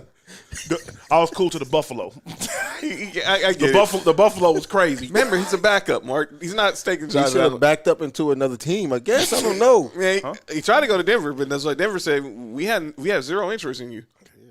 Maybe Wish go, Buffalo had maybe this go thing. back. Maybe go back to North Carolina and be a graduate assistant or something. Yeah, you go there to play basketball. You don't go there to play football. Well, you do if you Julius Peppers and Lawrence Taylor Or A defensive player. and Hakeem Nicks. He was trash. Ronald But- Curry. He played basketball. My bad. I forgot. Well, was it sounded like what, Nick? You said that reminds you of. Yeah, Ronald the Bears being stupid. Oh, okay. You know, and apparently the Bills are stupid for trying to sign him as a backup. So It's basically, like Dumb and Dumber. Wow, so really the Bears really thought that the 49ers were going to take Mitch Trubisky at number 2. Basically just, yeah. And the crazy thing, you know what's so funny about that trade? Neither one of those players on the teams right now. No, Because Solomon Thomas not over there no more. he's with y'all. Yep, sure is. He's a Raider, and now Mitchell Trubisky's a Bill. Crazy. Cold game. And both of So- those so GMs what are was going to that? be, and both of those GMs and head coaches are now on the hot seat. And wait, have those picks been used already? Yeah, Who would they use to get them? I really can't tell you. I'm trying to think. Hold on. I really can't tell you who they used 'Cause I know- to get the picks. I know. Bosa was their own pick. They was trash that year. So Oh, was that? Well, no, that was no, Brandon because Ayuk they was remember last that was the year. year. He got Ayuk hurt. was last year, so no. Yeah. I really couldn't tell you who the Bears. Who cares? I know we used one of their picks to get Josh Jacobs. So speaking of free agency, I've seen like the Tampa Bay Buccaneers saying, you know what, we're just gonna run it back.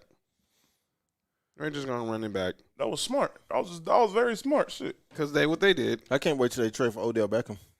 Yeah, It'll piss everybody off. because they re-signed Leonard Fournette last week and Ndamukong Suh.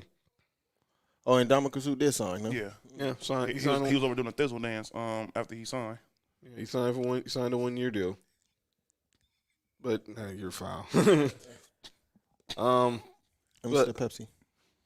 So now Don't ever pass me that under the table no more, John. got you. So now we talk free agency. Now it seems like that ain't bringing. The only person they haven't decided if they're going to resign is Antonio Brown. And Antonio Brown sounds like he wants to return to Tampa Bay. He's going back. He's going to the Ravens. He's going to go join his cousin. That don't sound like a bad idea. He'd be the number one. He'd be the best receiver there. But I know they just signed Sammy Watkins and all, but He's probably the best receiver they had since Steve Smith. They said that nobody wants to go to Baltimore because the type of offense they run. It's because they have a quarterback that doesn't throw outside the hashes consistently. good point. Well, look at New England. New England just signed 2 receivers. And 2 tight ends. What? Also. They signed Jonnu Smith and Hunter Henry. Mm-hmm. Even as terrible as Cam Newton's passing has gotten, he still throws more consistent outside the hashes. I'm Lamar. glad you brought up Cam Newton because Stephen A. Smith had trying to be the craziest trade idea. What? Oh Lord, what did he say? So obviously we were all talking about the 49ers. They're going to draft a quarterback, which could be the days of Jimmy Garoppolo could be numbered in Frisco. He suggested just trade, as we all pretty much suggest, trade him back to New England for some draft picks. But you saying Cam Newton to San Francisco For what? for Garoppolo and picks? No, what does San Francisco want with Cam Newton? Absolutely, I have zero clue what they would want with Cam There's Newton. nothing wrong with having Cam Newton as your quarterback, but Cam Newton literally isn't the type of quarterback for that system, No. No, like at all. No. Even if he was like, A backup. No. yeah, for real, even like a backup quarterback, he just doesn't fit their system. I don't. I think don't think get Cam Newton should be in Baltimore's backup. Well, yeah, that would make sense because obviously they pretty much run. They're pretty much running the same.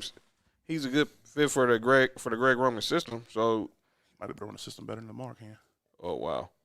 Well, speaking of drafts, obviously, Lance Zierlein from the NFL Network, he did the first mock draft post the trade with the Dolphins, the Eagles, and the Niners. So let's run these picks. Obviously, number 1, he still has Trevor Lawrence. I just don't see that was going to stay. But okay. Hey. Wake Urban Meyer was talking today at Pro Day. Hey, it's funny now. It's so funny that you said that. You remember I said that like a month ago. I was like, do not be surprised if he's not the first overall pick. Mm-hmm. And Chris Sims, of course, the son of Phil, and of course from NBC, Disrespectful to the name. Go ahead. he said that Zach Wilson on tape is a better pro prospect than Trevor Lawrence. I think. All right, so this is what I see with that. It's kind of like you remember how Baker Mayfield and Sam Darnold were when they got drafted. So right now, you may see it as Baker Mayfield may have may like the better player right now. And again, I'm gonna say it again. Who's LaMarcus Aldridge taking minutes from? Joe Harris said you're not taking minutes from me. No, he's not taking minutes from Joe Harris. He's gonna be they starting center. I challenge Steve Nash. You know what? Take Joe Harris out and you put LaMarcus Aldridge in. I'll be very happy. Steve Nash is never mind. But anyways, man, I almost said something I was supposed to say up on the show. Yeah. All right. Don't disrespect Canada like that, man. Yeah, that's ridiculous. But it's kind of like with when Baker was drafted, at that time, you know, you're looking at Baker like, man, Baker Mayfield looks like the better quarterback and everything like that. He just won the Heisman and everything. But you look at Sam Darnold, and you're like, man, Sam Darnold may have a bigger upside than Baker Mayfield has, even though you may get production faster from Baker Mayfield. If that makes sense. Maybe he sees that in this situation right now. Maybe you see it as Trevor Lawrence. You may get the production with them first couple of years, but all right, what about year 5 or 6? By that time, he may see it as what's his name? Wilson may end up being a better quarterback by that time. Right now, Urban Meyer pretty much said it today. They're drafting Trevor Lawrence. But what if he said, I'm not playing for y'all? Then Urban Meyer has a problem. Urban Meyer already has a problem. Yeah, he had a racist on his staff. That's why. Number 2, he has the Jets taking Zach Wilson. Number 3, he has the 49ers taking a quarterback. He has them taking Trey Lance from North Dakota State. What do you think he is? Carson Wentz. Go ahead. Number 4, this is an interesting pick. The Falcons taking Patrick Surtain. Number 5, he has the Bengals taking Penei Sewell. And look here, I'm going to say this right now. Joe Burrow, get well soon. We need you back in the league. Yeah, because you are a special quarterback, dude. I know the rumors are out there. Uh-oh. What's the rumors? That he's lobbying for the Bengals to draft Jamar Chase. So they can his former number 1 target at LSU. Look here. You just came off. I'll let y'all talk. That was y'all pick for Rookie of the Year. I'll let y'all handle that. Bruh. I'll let y'all handle that. That was y'all Rookie of the Year. Did you not just see what happened to you this past season? You're probably gonna get the opportunity to draft an offensive lineman that's this pro ready, this quickly, probably for a while. He has a type of production possibly of a Quentin Nelson or that's a good pick. Or what's his name or Zach Martin, a offensive lineman who's gonna be ready to just dominate day one. This guy has that type of build. If they pass up on him, I always said whatever team gets him, they got them a hell of an offensive lineman. Talk to your boy, Mark. Talk to your boy, man. Let me play devil's advocate. Go ahead. This draft is heavy, offensive lineman heavy, right? And receivers. Yeah, that is true. What weapons do the Bengals have? All right, so this thing running back, it'll be Gio Bernard, Joe Mixon. Just receivers. Oh, T. Higgins, Tyler Boyd. John Ross. John Ross is gone. I'm not surprised. He was garbage. Jamar Chase better than all of them? Yes. Yeah. Yes. Now, I understand. I would pick Sewell.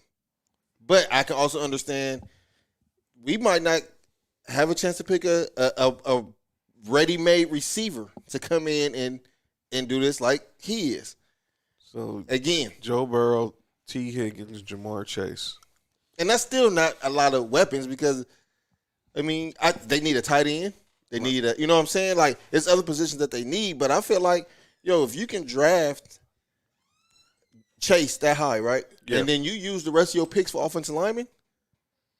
They should draft at least 3 offensive linemen. Obviously, they got Jonah Williams already. You know what I'm saying? So I'm just playing devil's advocate. I agree. I agree with you. Your points are valid. But, when you – it's kind of like this. But I would draft Sewell, though. It's just like in the NBA. People was like, oh, Luka should have been the number 1 overall pick. Hindsight's 2020. Yeah. I understand what you're saying. But when you have a 7'1" player who plays the way DeAndre Ayton plays, and you have an opportunity to draft him, you draft him because he's one. That's and in today's game, you can draft. You got a big that can do stuff like that.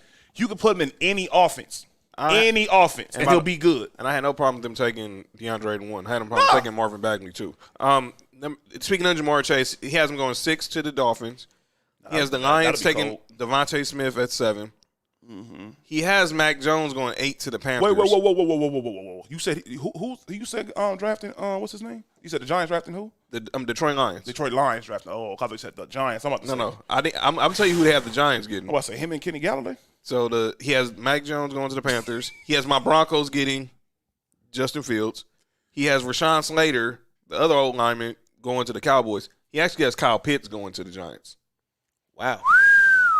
By the way, he falling to 12, 11 is crazy. That'd be really solid for the because they don't have Evan Ingram no more, huh? No. Oh, they still do. Then of course you have Christian Darrisaw. Wait, so they'll have him and Evan Ingram? Yeah. So you have Christian Darrisaw I'll pull the going to trigger on that bench one. Chargers. Nick, he has y'all Raiders taking Christian Barmore, the defensive tackle from Bama. Mark, this is crazy. He has your Bills taking my guy, Caleb Farley. There's no way Caleb Farley's falling to number 30. But if you do, Oh, my God. All right, I'll leave it like this. I'm going to be pissed, man. That's all I gotta say about this is when Reuben Foster was in the draft, did you think he was gonna fall to the 49ers? Absolutely not. It happens like that sometimes. I don't even know at that time you couldn't tell nobody that this dude wasn't gonna be outside the top 10 because Reuben Foster was like he was NFL ready all the way. He was fast. He hit hard. He could cover this dude. But yeah, he got to NFL and it wasn't that good. yeah, I would like. Well, I wanted Najee Harris, but we signed Oh yeah. Breida, so I don't know what we Y'all got Breida? Yeah. Hey, Breida's fast. Yeah, He's very fast. Yeah, so that's how the mock draft look right now. Obviously, nobody saw this trade happening. It could be more trades. We'll see. Kenzie's asking, would Asante Samuel Jr. be a reach at 13? Yeah. Yeah. He's good, but I think you can get him in the second round. You can get him day 2. The Niners can trade Nick Bosa to the Chargers. Oh, wow. Time out. Before you even continue that, isn't it crazy to say Asante Samuel Jr.? I'm still tripping over the fact. By the way, this draft. I was stuck when y'all said that. I was like, wait a minute. Yeah, what? ain't By that the way, crazy? Joe Horn. We got Asante Samuel Jr. We got Joe Horn's son in this draft, J.C. Horn, the cornerback from South Carolina. Wow. Whoa, that's crazy. That's crazy. I watched Asante Samuel play. Not like in high school. Yeah. I'm really trying to figure Like this that's out. crazy. All these dudes who we grew up watching, now their sons are playing. It's like we talk about with Michael Thompson and Clay and stuff like that. Gary Trent. That Gary Trent, by the way, that Gary Trent trade. Ain't that coincidence is crazy? The Gary Trent Sr., of course, who played in Portland, was traded the same day of the trade deadline this year, back in 2000, to the Raptors. And you fast forward 21 years later, his son, Gary Jr., is now traded to the Raptors for Norman Powell. By the way, that was a sneaky good trade by Portland. That was a very, very good trade. That was I like Gary Trent Jr. though.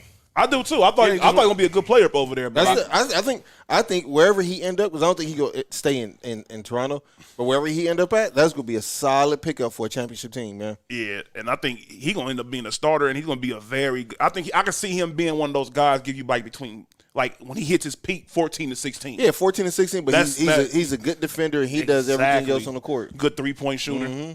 So, by the way, I think it's time we got to call some people out because I got to get some things off my chest. Let's go ahead and get to this segment. Obviously, the segment that's often imitated, never duplicated. By the way, it was a good NFL talk. Draft is a month away in Cleveland, by the way. It's probably why Trevor Lawrence want to go. He wants to wait. The hell they choose Cleveland for? You know what Joe Kim Noah said? What? Yeah. Nobody goes to Cleveland. Yeah. That's why LeBron left. Well, he was from Akron anyway. But it's time for another person who hate LeBron because he couldn't beat LeBron. Oh man, him, Deshaun Stevenson. But go ahead. Yeah. Him and Deshaun Stevenson actually cool. That's crazy, Who, ain't it? LeBron and Deshaun Stevenson now? Yeah, they actually cool. Him, Deshaun Stevenson, I can't believe it. Gilbert, all of them cool. That's crazy.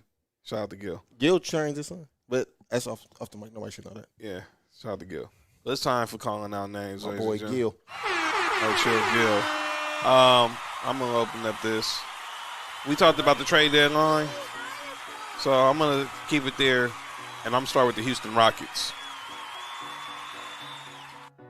Raphael Stone, pause. You're the GM of the Houston Rockets. Hey. And then you could have had Ben Simmons for James Harden. You said no, that's too much. They was asking for too much. You almost could have had Tyler Hero and Duncan Robinson, but that's not your fault. That's on Pat Riley. But you end up getting Victor Oladipo. And what is your consolation now for James Harden? Kelly Olynyk and Avery Bradley. And a pick swap. Bro, this is going to be known as the Houston Heist in like about 5 years. This is like the great trade robbery, like with the Cowboys. Basically, Jimmy Johnson got all those picks from Minnesota for Herschel Walker. Minnesota's stupid. man, what were they thinking? But yeah, Houston, They thought Herschel Walker was still in college. you must do. Well, it's kind of like when Boston and New Jersey trade. Yeah. By the way, That was a crazy heist that Boston held up on New Jersey. by the way, the picks that Brooklyn ended up trading turned out to be Jason Tatum and Jaylen Brown. I actually just discussed this yesterday. Was it really a heist? Yes. Yes. Yes. Was it really? Yes. Because In the long run, is it really? yes. Now because they got KD and Kyrie But what did Boston do? If Boston would have won, But that would have been the ultimate heist. nah, it was a heist anyway because when that trade came in, I guarantee you, New Jersey / Brooklyn wasn't thinking about superstars were coming over there. Oh, of course not. But But- I mean, it ended up working. What I'm saying is, It ended up working out. it for ended up Brooklyn. working out for both teams somehow. Yeah. Which is weird considering, And Brooklyn go what win the they- championship before Boston is. that's and that's going to be the ultimate. It worked somehow. And I got a hot take. what's that? Go ahead. Boston going through rebuild right now. They don't even know it. Anyway, go ahead. I think Boston. Well, yeah, well, they're blaming Kyrie for stuff, and Kyrie's been gone for 2 years. Yeah, I mean, the problem is that you basically you're downplaying. You're basically cutting away one potential superstar potential for another one. And you know, it just so happened both of them are small forwards, and it was already dumb enough that to have when they had Gordon Hayward up over there, it was already crazy, and it helped a little bit when he left. But at this point, you're seeing that Jaylen Brown is getting to that point where this dude's gonna get his own. He needs his own team. So, and it's like what you said, yeah, it's gonna get ugly. No, they're in the rebuild. They don't know it yet though. But go ahead.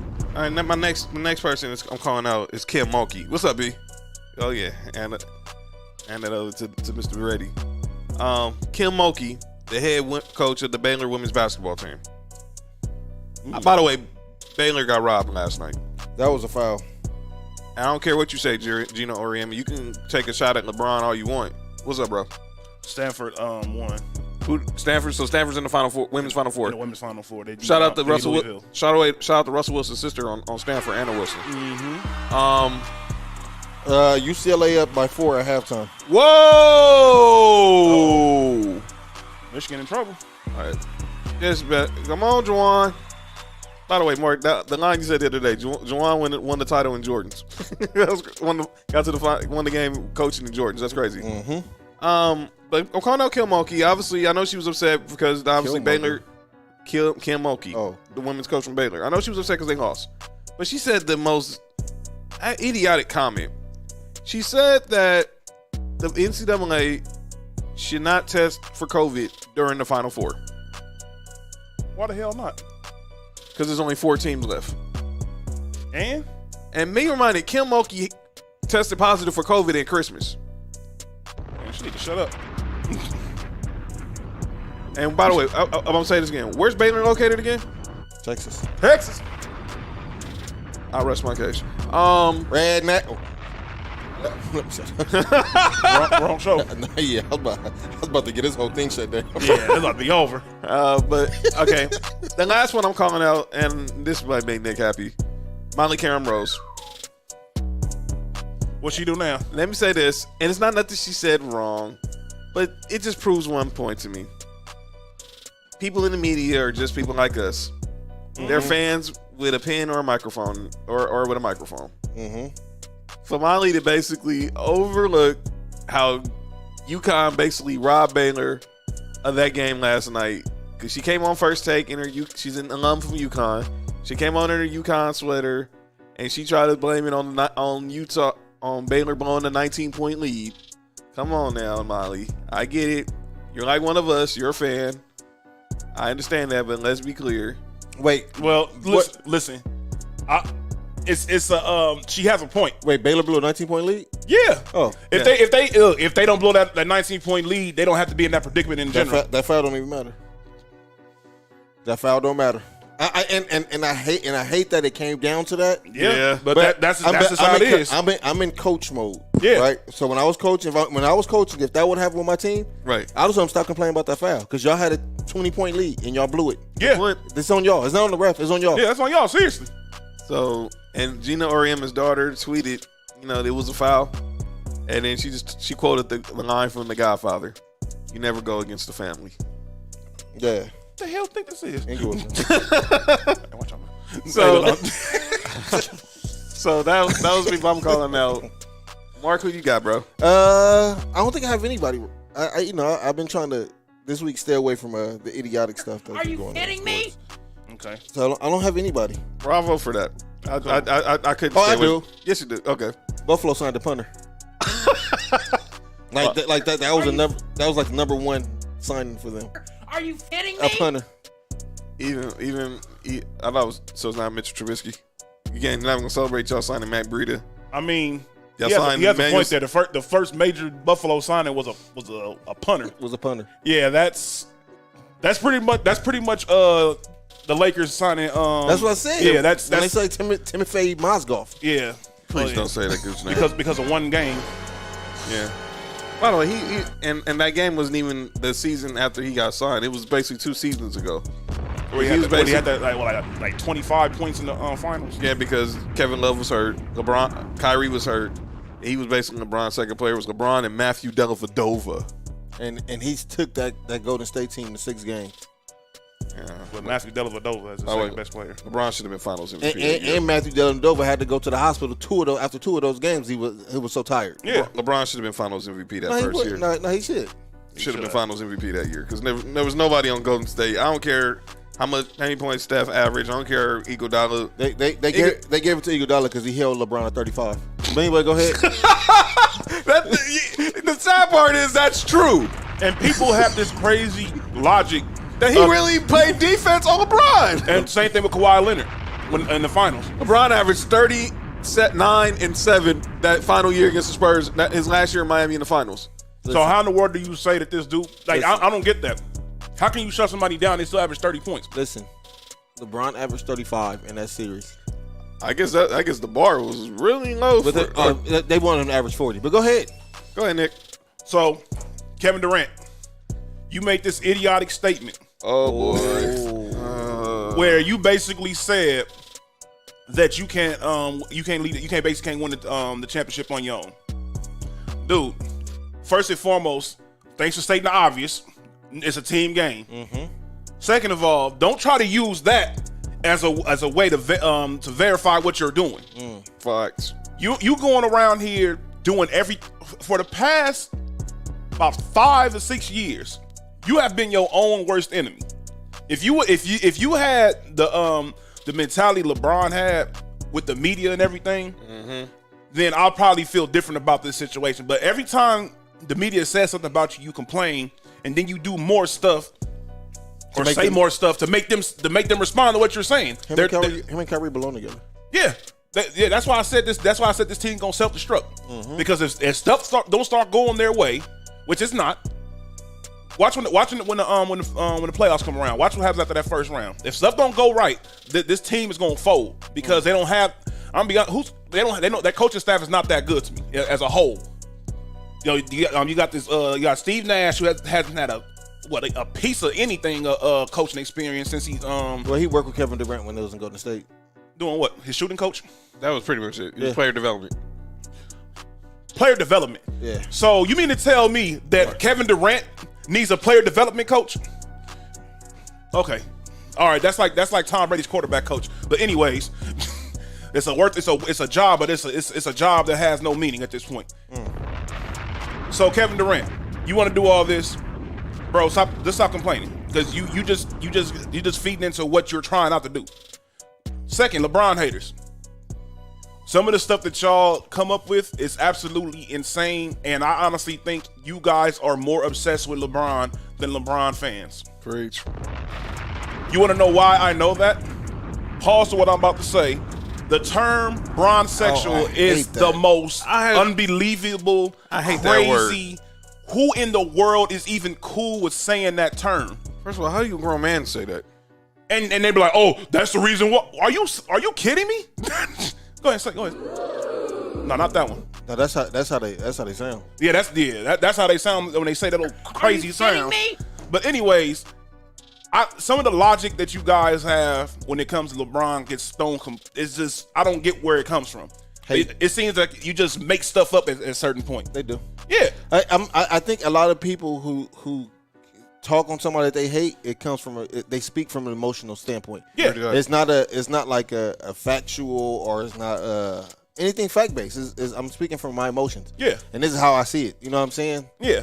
So Anytime I talk to somebody about LeBron, and the first thing I get hit with is an insult to LeBron, I'm like, okay, I can't have a logical conversation with you Yep. about him. Yep. Because it's the first thing you say is you say LeBum, Yeah. or you saying whatever, break, or something like that. I can't have a logical sports conversation and with not you. even that. choke. If we have a conversation about LeBron and the first thing you bring up is Jordan, I'm not having. I'm not having a this conversation with you. either. There's no purpose. It's waste of time because I already know where this conversation is going. And this is coming from somebody who thinks Jordan is the greatest. Exactly. Don't waste my time. Don't waste my time. Yeah, like it's at this point, I've realized after all these years of having these LeBron debates, where it's like it's certain things that be said. I'm like, okay, I can't go back and forth about this no more. This conversation is over with because no matter what, you like you said, it's all emotion at this point. And I think that a lot of times it'd be I think a lot of these Jordan fans who think Jordan is the GOAT, I think they're afraid that how close LeBron is to him. You know what I'm saying? Because right. LeBron's sitting at the table with Jordan. Pretty much. You know what I'm saying? They're sharing the same meal. Yeah, for real. You know what I'm saying? So I think GOAT. Pretty much. Yeah. That's it. So I think that a lot of times when your favorite player is threatened by another player, you kind of start to I'm gonna start pushing the negative things out against him so it can make my favorite player look better. Mm-hmm. And I hate that, man. Yeah, because and another thing is, you already know if they bring up championships, when we talking about when I say a player is better than somebody, I don't include championships. I include MVPs and everything, of course, because that's what you earn as an individual. That's individual. Right. Exactly. You know, championship is a team accolade. Charles Barkley, one of the best power forwards we ever seen. Karl Malone never won. They've been there, they lost. Yep. It never hurt their legacy more than saying, "Oh well, he never won." For you people who are sports fans, always remember this. Whenever y'all bring up this championship thing, as far as you being the best player, and if somebody tells you Bill Russell and you say, "Oh, that's different," it's not different. It's the same exact thing. Bill Russell, you say you want to bring up championships. Bill Russell has the most in NBA. So based off of your argument, he's number one, right? Based off of you bringing up championships. So championships are a team thing. Now, the last person I'm calling out is Nick Wright. Oh boy. Nick Wright. What do you say about LeBron this time? Oh, it wasn't just LeBron. Did you guys get a chance to see any of the highlights of the Clippers in the Bucks game? No. So the Clippers won, right? Yes, they did. And Nick Wright's talking about the Clippers. He doesn't like Kawhi. Oh, yes, he does. He loves Kawhi. He loves Kawhi as long as it doesn't threaten LeBron. Good point. So Nick Wright goes and he talks about the Clippers. He's talking about how statistically we're one of the best three-point shooting team of all time. We're number one offense in the league. Our defense over the past 6 or 7 games, we've been playing as a top 10 defense. Right. And he says all that, and then he goes to say that even though throughout all of that, he said, I think that's what's going to hurt the team. What sense does that make? Well, he does. You know that was basically LeBron-based. That was a LeBron-based argument, right? Listen, as much as I love LeBron, Nick Wright get on my nerves with LeBron. Nick Wright make you not like LeBron. Nick Wright get on my nerves with LeBron. I love Shannon, so same here, dude. Shannon has his moments. I can do. Shannon is funny. Shannon is funny. Moments. But Shannon is he does it in joke. He does it as a joke. I think Shannon has his moments, but I think he also he can also be realistic with it. I've seen him be realistic with it. Yeah, I've seen him be realistic. But Nick Wright, nah, man. Nah. Yeah, because you remember how Nick Wright was talking about Kawhi when he was over there with the with the Raptors when they won. Oh, he's talking about like he was the best player in the world. He was saying, Kawhi is this and that. Oh, he had all this saying about Kawhi, how great he was, until he went to the Clippers, and he ended up being LeBron's inner city rival. Kevin Durant. Yes. You called out Kevin Durant? Yes, sir. Did we bring up that Twitter exchange with him and No, Michael we did Rappaport? not. Did you see this, B? No, what happened? So if I'm not heard, Kevin Durant, and I'm gonna let Mark tell the story. He got into a little Well, Twitter you can beef. tell it because I know you sent it in the group chat. So This all started because Michael Rappaport called out Kevin Durant for, his post-game comments on opening night when he got interviewed by TNT. He was real short with his answers when it came to Barkley. So him and Michael Rappaport are having this exchange on Twitter, and basically Durant just basically called him, he basically cursed him out, called him a homo and this and that. Y'all read it. Y'all go look for it. It's on there. Basically, he ethered Michael Rappaport. Are you kidding me? And obviously, we know Michael Rappaport's a Knicks fan. He's one of those guys who likes to try to troll LeBron and this and that. Oh yeah. But he didn't want to smoke with Kevin Durant this day. I'm sorry. Oh, it's funny that you say I'm calling out somebody else. I'm calling out the New York Knicks. Oh boy. More so, James Dolan. Stop the music real fast. Everybody knows how big basketball is in New York. Yep. It is it's insane. No matter how good any other sport is in New York, the Knicks can be dirt trash and they'll still sell more than this team that's winning. Now, how in the world is it that the Knicks fall to this point where they let another team come into their city and take over? They let the Nets take over New York. The Nets own New York basketball. Well, who owns the Knicks? James Dolan. There you go. James Dolan. You should be ashamed of yourself. You know everything that's going on in Brooklyn? It could be going on in New York. And Really look at that. And ladies and gentlemen, that's calling out names. Clown. All right, final 7 minutes. We can head on out here. We're going to celebrate another move. Last week we celebrated above the rim. Uh-oh. We got some breaking news? What we got, producer Ben ready? UCLA up 34-25. Whoa! What is the time? What is the time? Okay. Shout out to the Bruins. Hey, man. Shout out to Mojo. Shout out to Kenzie Roberts. Oh, yeah. Shout out to Okay. Kenzie Roberts. You was MVP. great with the comments today. You was the fan of the day. Yeah. Last week we celebrated above the rim. The other day, another great basketball movie had an anniversary.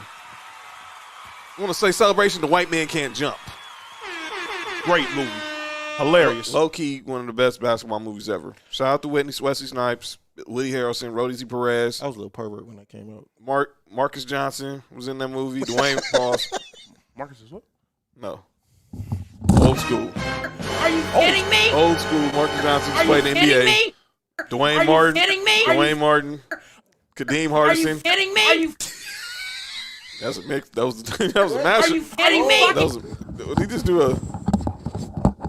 I can't even say. I can't even say what that is, man. That's Mr. Ben Ready at his best, man. Show over.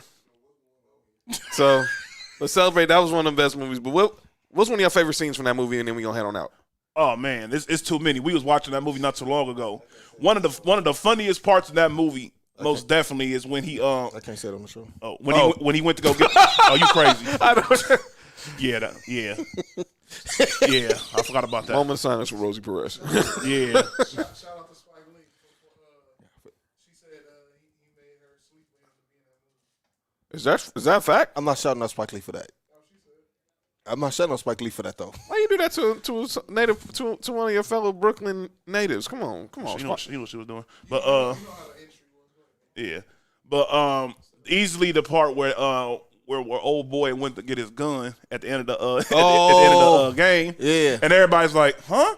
And you just see everybody just start. Everybody clear out. It was too many funny scenes. Even the scene where they was fighting up in the apartment, and old boy was like, "Hey man, I got a gun." That was crazy. Yeah, it'll stop everything. All of Yeah. a sudden, they just stop and they end up watching Byron miss a 3. Oh yeah. I would say my favorite scene, obviously, in that movie was Go ahead. obviously just the opening scene in Venice Beach when Wesley Snipes and Woody Harrelson are basically best out of 5, top of the key, and he just hustled him for He got hustled for $62, and That's a crazy number. that's crazy. How you go? Not 60, 62. Are you kidding me? Spike Lee. I know what Spike Lee was doing. Whoop. Rosie Perez is a great actress. By the way, she's a huge boxer fan too. Now her for real, her boxing analysis is crazy. Go ahead, Mark. No, we out of here. So next week we'll recap the national championship game because the Final Four have already been decided. The longer the show go on, no rules will come out. Okay. So we'll recap the NCAA championship. We'll recap the latest in the NBA. Countdown to the draft, more countdown to the draft, and we'll recap opening day, Major League Baseball. We'll predict who we think is going to be MVP, we'll predict some World Series, Brace. and all that. Dodgers repeat. Go get them, Mookie. By the way, shout out to the boy Keith for the Mookie Betts ones. So thank y'all for watching. Thank y'all for listening. Make sure you hit that like button on Facebook and on YouTube. Subscribe to Townhouse Media. Following Sports For You and Townhouse Media on Facebook. Of course, you can follow us on Instagram at Sports For You Podcast, Townhouse Media Now. Of course, you can follow us on Instagram. Our Instagram handles are in our bio on the Sports For You Instagram page. Download Apple, Spotify, Spreaker, iHeartRadio, Google Podcasts, Stitcher, Verbal, Amazon Music. And we will see y'all next week. Episode 43. We're now 7 episodes until we get to the 50th. So stay tuned. It's going to be a celebration real soon. I'm John. That's Mark. That's me. That's Nick Freeze. What to do? On the board is producer Ben Reddy. And this has been episode 42 of Sports For You. Peace.